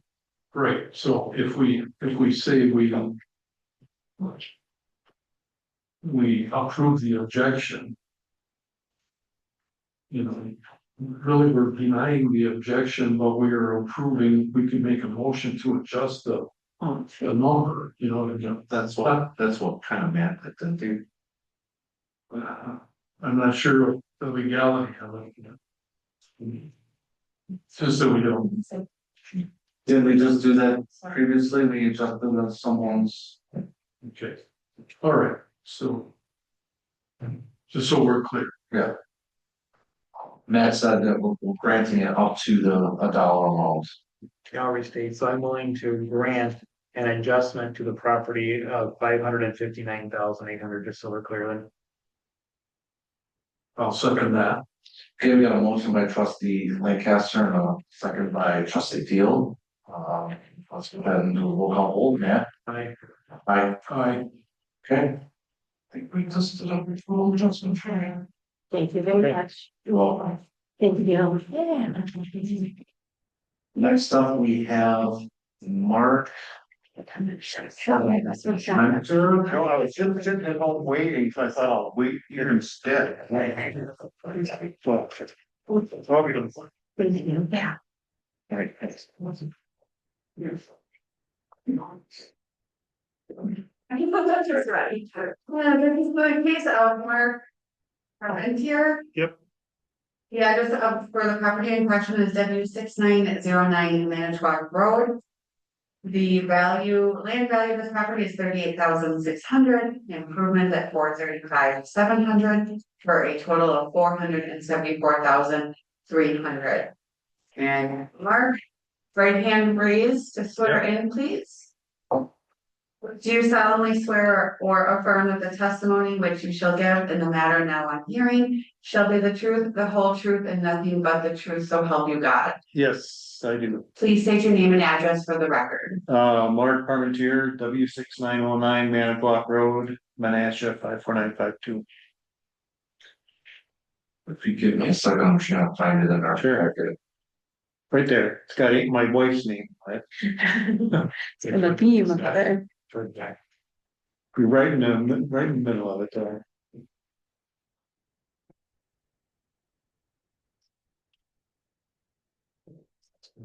It's after that one. It's after that one. After who? It's after the really crooked page. There's a couple weird ones in there where the pages were really. Scanned images, yeah. It was fall.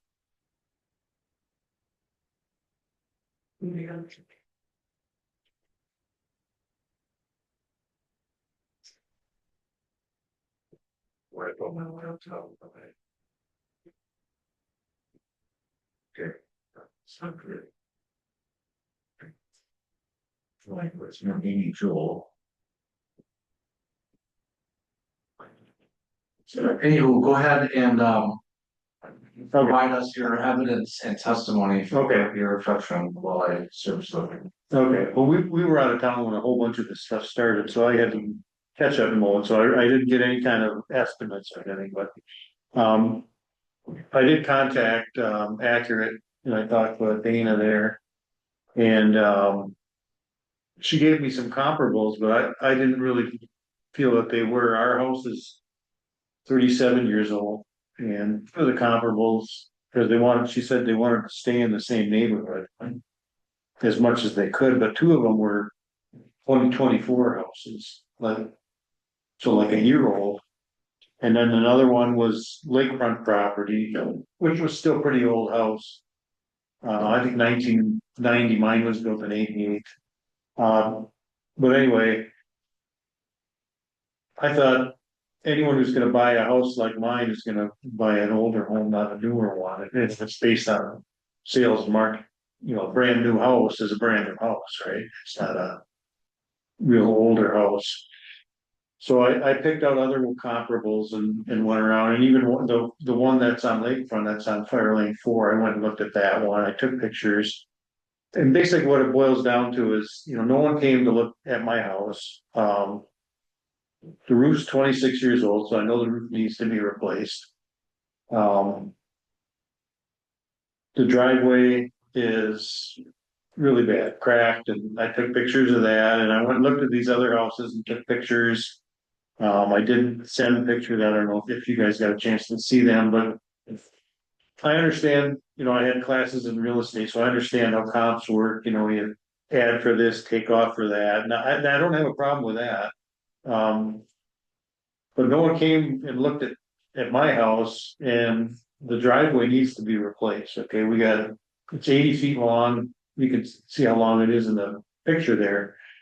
There's 24 squares and 17 of them are cracked and sinking, and so I know it needs to be replaced, and the roof probably needs to be replaced, but it's not leaking or anything like that. And that one's kind of hard to, I guess, prove or whatever. So my thought was that it should be reduced by what the cost would be to take out the driveway and put a new one in. So, which And, I found a thing online to estimate, I didn't have a chance to get like a contractor in and take a look at it and tell me how much it would cost. It was between 22 and 29,000. I thought, well, I'd take it in the middle and say 25,000, let's reduce it by 25, because if somebody bought the house, that's gotta figure into the value of the property. Especially, if a comparable has a brand new driveway, it's pretty bad. I can show you on my phone the pictures. I don't know if you want to look at anything like that, but. We do have them. Oh, you do have them, okay. So, it's. That's basically what I'm saying. No one came and looked at it. That's something that newer homes, all the ones I looked at were on that list. They were all sold in 2024. They all have beautiful driveways. The roof, I know mine needs to be, there's mold growing all over it, but I didn't even take that into account because I knew that would be hard to argue. But the driveway, I don't think it's that hard to argue. So that's kind of where I'm coming from.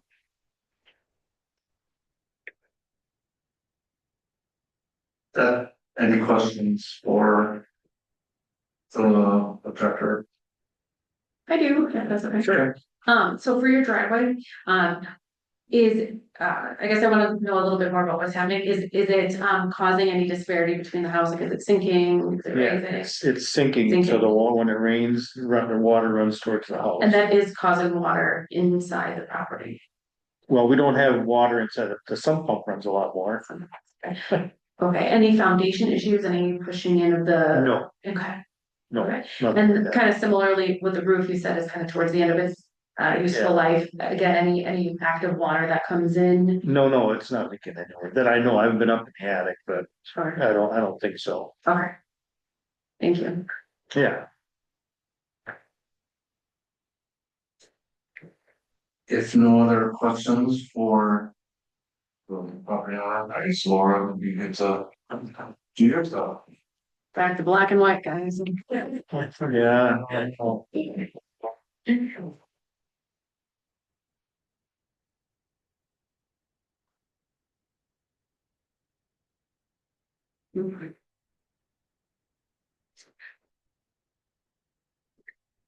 So I want to explain some of the comparables here that I did, because when I looked at style and neighborhood tend to be to the skirting factors that when we take a look at comparables, there were really only three within a specific kind of those two factors.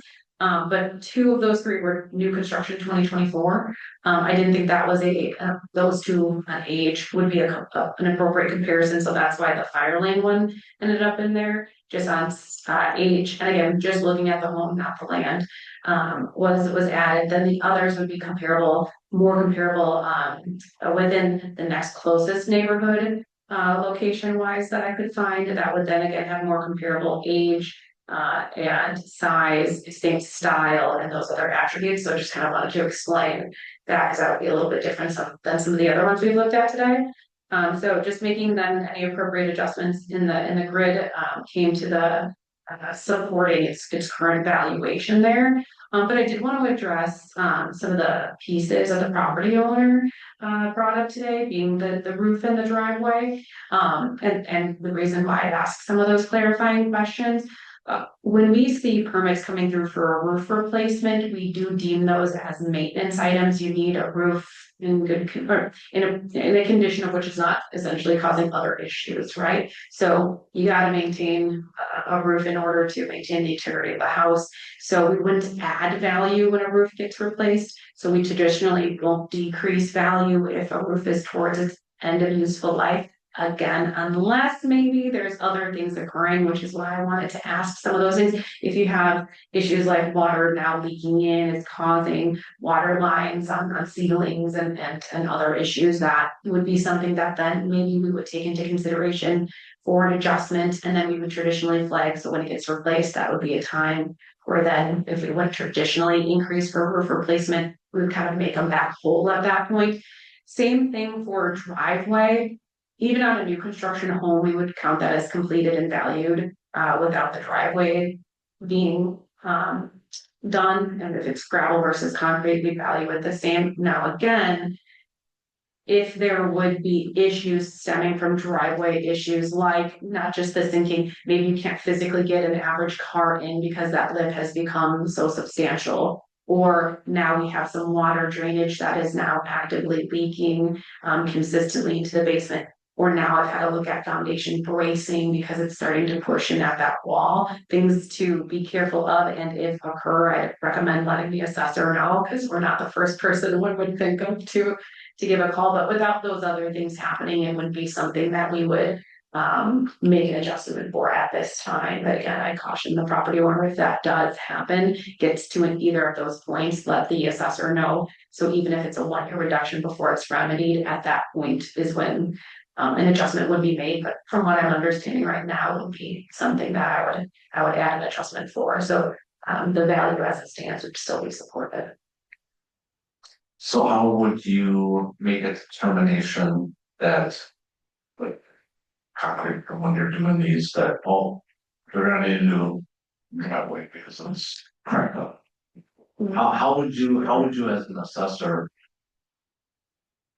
be able to make that determination? Normally, those are things that we see on sale verifications. You know, there's some issues there. If we are on site to do an exterior inspection, if we see something that's going on, we're gonna try to access the property owner to ask. We wouldn't assume just because there's a lip happening that something's happening. We would again maybe flag it, maybe condition would be adjusted, again, depending on how severe it is. It would be looked at on a case by case basis. Normally, those are the things somebody would let us know, hey, we have some condition issues due to this, and this is the why.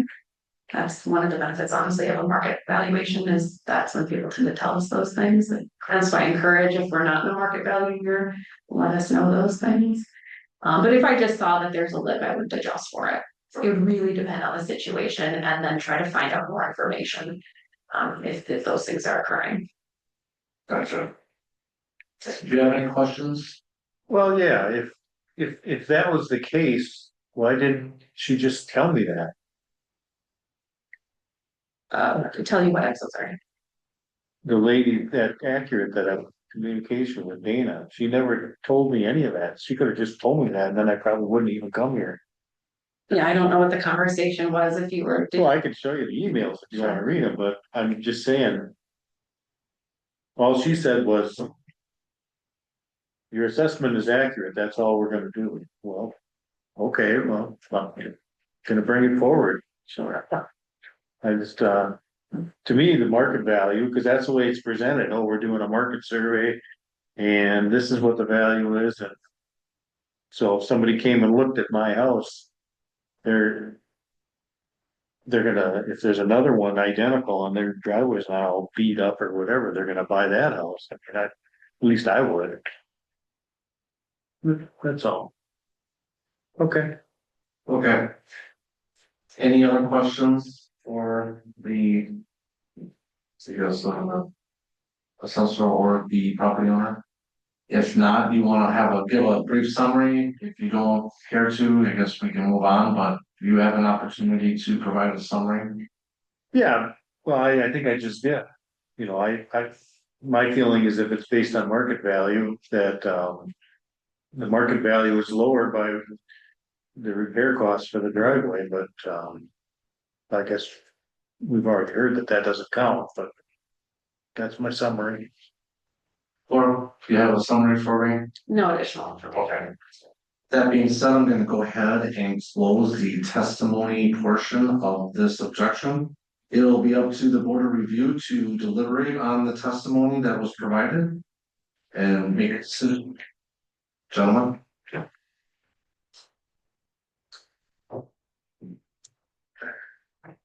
I think there's some maintenance issues that, Well, it's on the that list. you know, that have a cost, certainly. Well, yeah. That anyone would have. I also think that the market value placed on it is probably accurate. You know, I just knowing the value of where homes are selling. Yeah. So, Yeah, that You know, to get a reduction by the amount that you would invest in maintaining, that doesn't, I mean.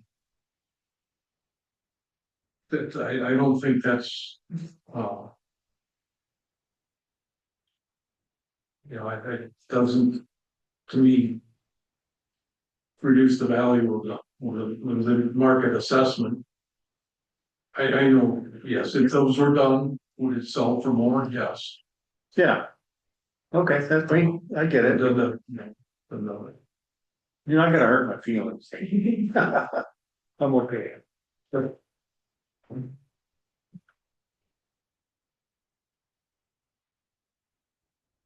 Yeah, Yeah, I would also concur, just we're bound by some pretty strong state statutes here and now.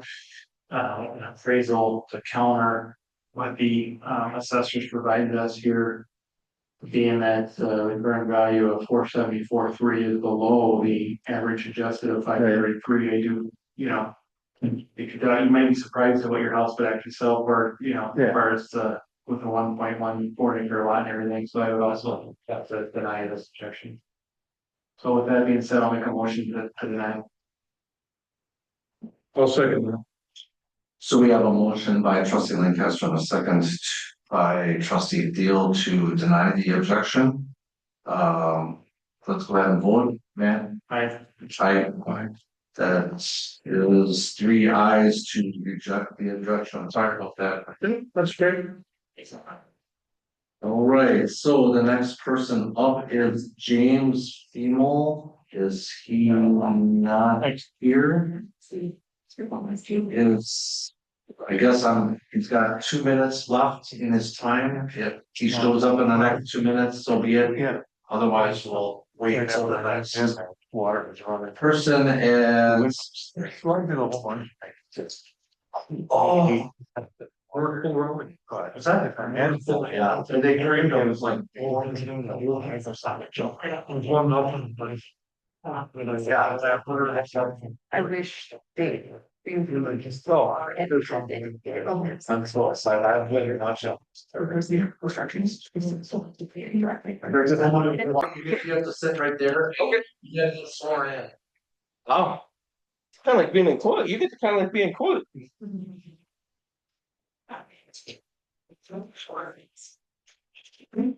Everybody ready? Yep. Okay. This is the case of Greg Tesh. Property in question is N9557 Hartford Lane. Land value is 65,400. Improvements is 262,100 for a total of 327,500. And Gregory, if you can raise your right hand to be sworn in. Do solemnly swear or affirm that the testimony which you shall give in the matter now on hearing shall be the truth, the whole truth, and nothing but the truth, so help you God? I do. Please state your name and address into the microphone for the record, please. Gregory Tesh, N9557, Hartford Lane, Appleton, Wisconsin, 54915.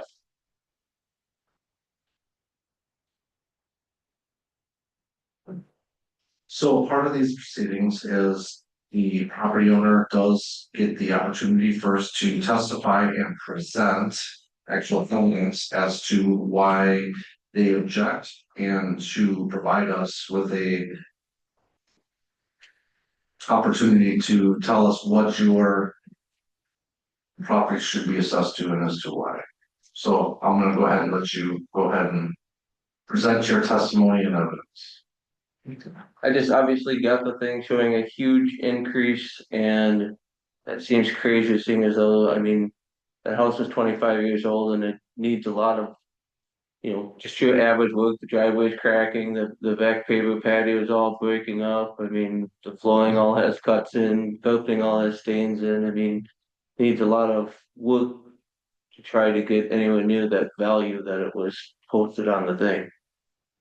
The one straight across the road's been remodeled like 3 times, and they just sold that like 2 years ago, and I don't think they got anywhere near what you're saying my property is worth, and mine has had almost no renovation.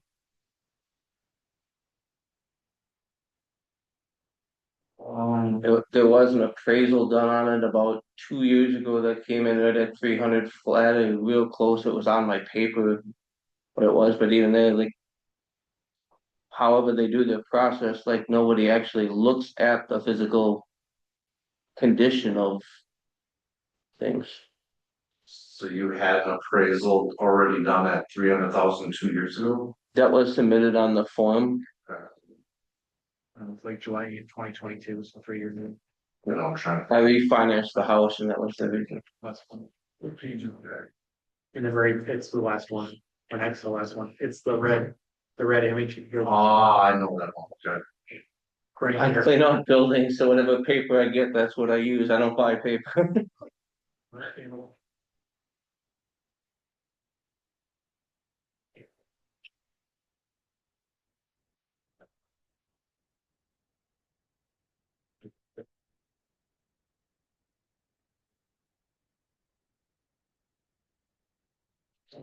Any other questions from the board or from Accurate?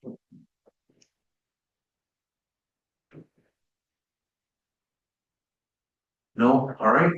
If there's no questions or more evidence from the landowner, Laura from Accurate will now provide us with her testimony.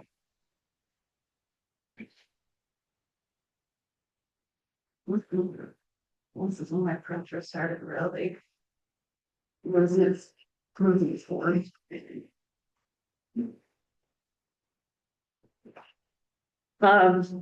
So when I was reviewing this property, it does seem that there were some open book conversations, with Accurate. I took, the subject property, it's a modern single story, so kind of like a modern day ranch. And with neighborhood style, age and size, I was really trying to keep it tight as far as, those factors as well. Have three comparables here again without walking you through each and every one of them.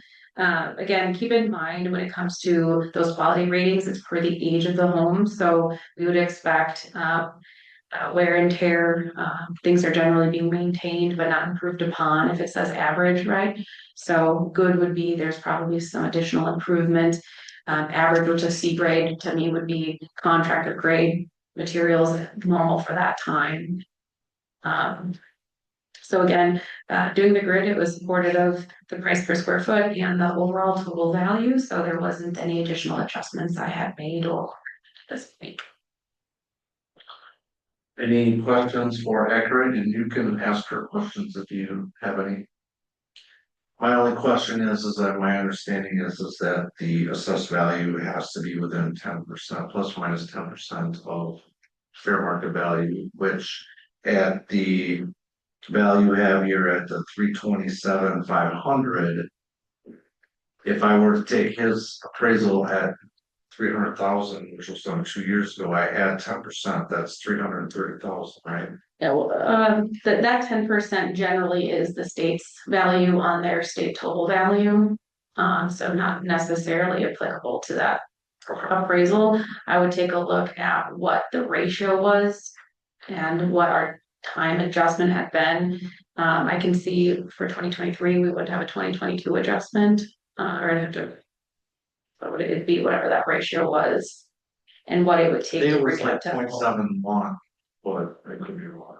Right. Plus 7.5 or 7.8. I'm not sure my computer died, so. But that was that prior to the market update, Yeah. so that would be 2019, so if we're doing 2022, you know what I mean? At 2022. So 2020, I think it's higher than that, because we were at like 0.68 this past time, so. Oh, It was 3 years, 2-3 years ago. A little bit higher, but sorry, I left it too. Point is, I really think this is pretty close to the range that the state Department of Revenue says you have to be in. Cause if you're at a 0.76, that would shouldn't kill us. She's holding it out. Not that. You said 22. 22, you wanna know? Mhm. 0.82. 22.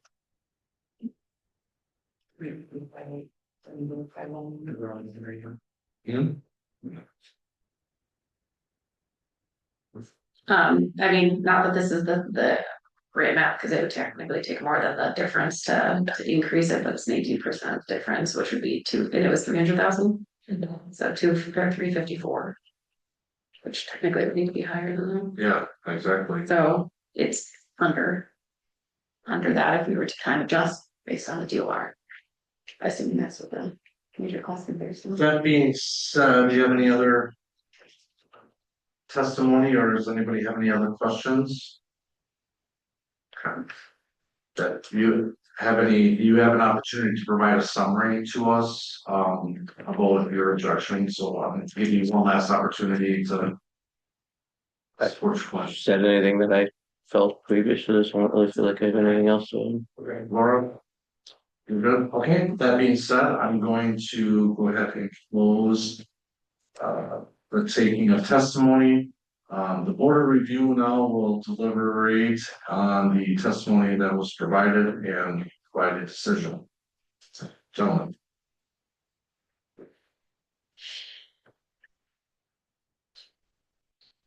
Trustee Teal.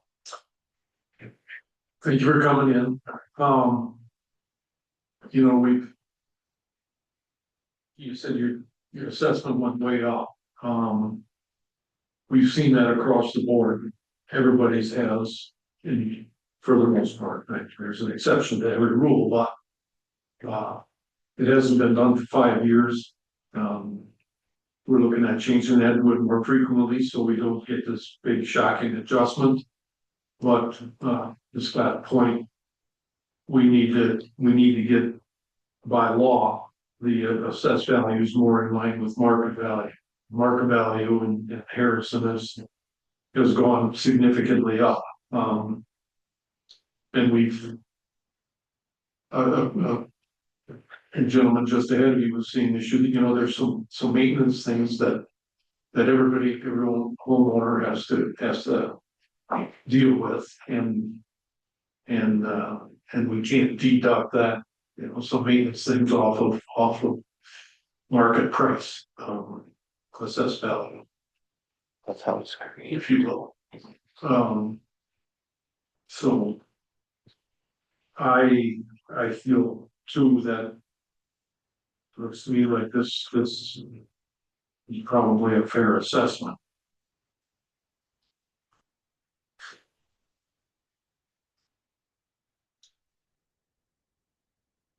Trustee Lancaster. Thank you. So one of the things is we have a lot of pretty formal guidelines that we have to follow. And either sales of other comparable properties, or professional prepared appraisal would be another example, in order to adjust an assessment. And so without a new appraisal dated this year, and the fact that the appraisal done in 2022, 3 years ago, was at 300, which was above the 250 being asked for here already. And I'm looking at the assessor's count here of sales. That the average would be 344, 167, and your property is at 327.5, so below that average assessment value. I don't see how we can grant this objection, so on those grounds, I will make a motion to deny the objection. I'll second that motion. So we have a motion by trustee Lancaster and a second by trustee Teal. I do have one question. What is the percent change of their value from 2019 till now? 56. So 56. Could be. 56%. I believe the letter said 56, and that's the first alarming factor, like. The home did not increase half of its value in that. Average was 53.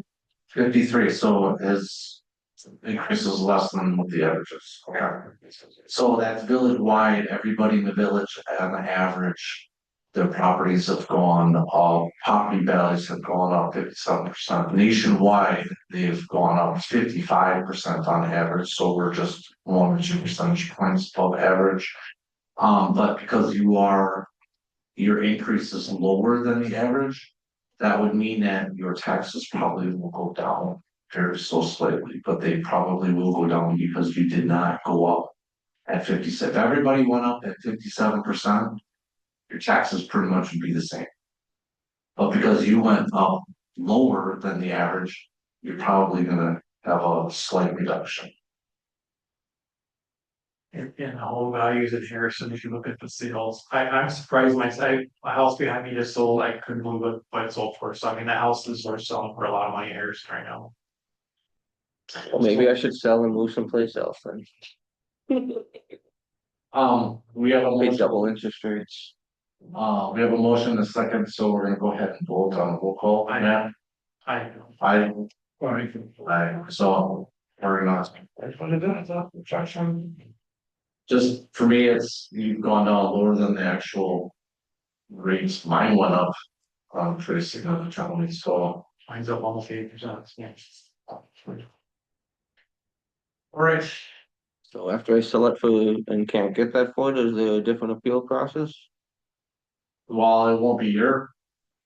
Well, you're gonna sell it and then you're gonna appeal it. Well, when I try to sell it and don't get offers at what you're appraising it at, Well, there is a process. If you don't believe that your assessment is correct, you can appeal to the circuit court of Wisconsin, because that is your next avenue after this proceeding. If you believe that your assessment is not correct. or if you try to sell it and you get multiple offers and they're way below what it says is what you guys are saying it's worth, I mean. That's concrete evidence, not speculation, like the other end of it. I'm not a realtor, I'm only going by the testimony that's been given to us by the assessor. But I'm just trying to make sure that we know what your avenues are after these. I mean, it is a fair question from my point of view. If somebody says my house is appraised at this or whatnot, and then I try to sell it and I can't get anywhere near that, that's proof in the pudding that it's not worth that. If you had your house up for sale for $375 and it didn't sell and we had these proceedings, yeah, that would be something that we would have to say, I can't even sell it for this. You know what I'm saying? I mean, I remember in 2008, during the housing bubble, I had a lot out in Appleton North and I was trying to sell our house and we couldn't sell it for the price that they said our assessment was. And I brought it in and I changed my assessment. Okay. Okay, cool. Do we have to stay open for business till? Due to open meetings law. We're already past the time of our last schedule. But we may need to schedule additional meetings because of waivers we have open. Yeah, generally what you'll do, because of waiver process, we had sent so many changes, they technically get 30 days from that to make a change. We try to log everything that comes back to us, so technically you can adjourn for the day, but you would close the board, we'd schedule one more meeting. Generally, it could be even a Zoom if there's no one that had contacted you before that date. Just to close it out, it generally is a 2-minute call. So that would be, I have 12 on the agenda, we're schedule additional. Yes. Correct, and I know, speaking with Kyle at Accurate, he said we could just do a board meeting. That's what I would have to be for that. So maybe that's a whole. That's fine. So we just do that before our September board meeting now on September 30th? Is that your next one? That's right. So not 2 weeks. No. You don't need a whole month, you just need a couple weeks. 30 days, you said you got. Yeah, well, I'm trying to think of what day Kyle, cause Well, anyway. don't we have any closed meetings in September? So now, not in September, or that one might be before the board meeting, I just don't have my calendar on me, I apologize. If you wanna softly say September 30th, you could still message the group if you changed it. Our budget workshop is September 30th, how many say the date? That's before the board meeting, but if this is gonna be 2 minutes, that could be held or more than board and or than board meeting. Yeah, or board review, budget. Oh, we got September 9th training. I'm not available, probably. That might also be 30 days, That depending. won't be 30 days anyway, I mean, 30 Well, days. I'm the only one who should have sent a waiver in the last week, yeah, it's. Well, yeah, I didn't have time to call all the people, I'm like, track those. Yeah, let's do it for 30, that's what I say. Okay, so the review. I would say anything, yeah, anything 15 and after is fine. Okay, that's up to your schedule. Are we starting board at 5? We haven't determined that yet, obviously a time for that one, that's still up in the air, but Okay. I mean. That would be a good suggestion, but I know we haven't concreted that one for sure yet, but most likely 5 for that. If we wanted to do this, if you could theoretically, a one person show up or something? Or, It's generally gonna be somebody that did one of those waivers that still want to take a test. sure. Do we want to say 4:30? On the 30th? I had a feeling. Do we need a whole half hour? If- 4:45? Dave Beckham comes back. They technically can't. There'd be a walk-in then, and then it's extraordinary circumstance, which they have to. Or 4:45 then, I guess. Yes. I would be agreeable to that. 4:45 September. I'm starting early anyway, right? Provide me, yeah. I'll make a motion then to schedule the next board review meeting on September 30th at 4:45 p.m. I'll second. So we have a motion and a second for our next meeting of September 30th at 4:45 p.m. Those in favor say aye. Aye. Aye. The motion to adjourn. Motion to adjourn. Second. Okay. Aye. Aye, okay. All right.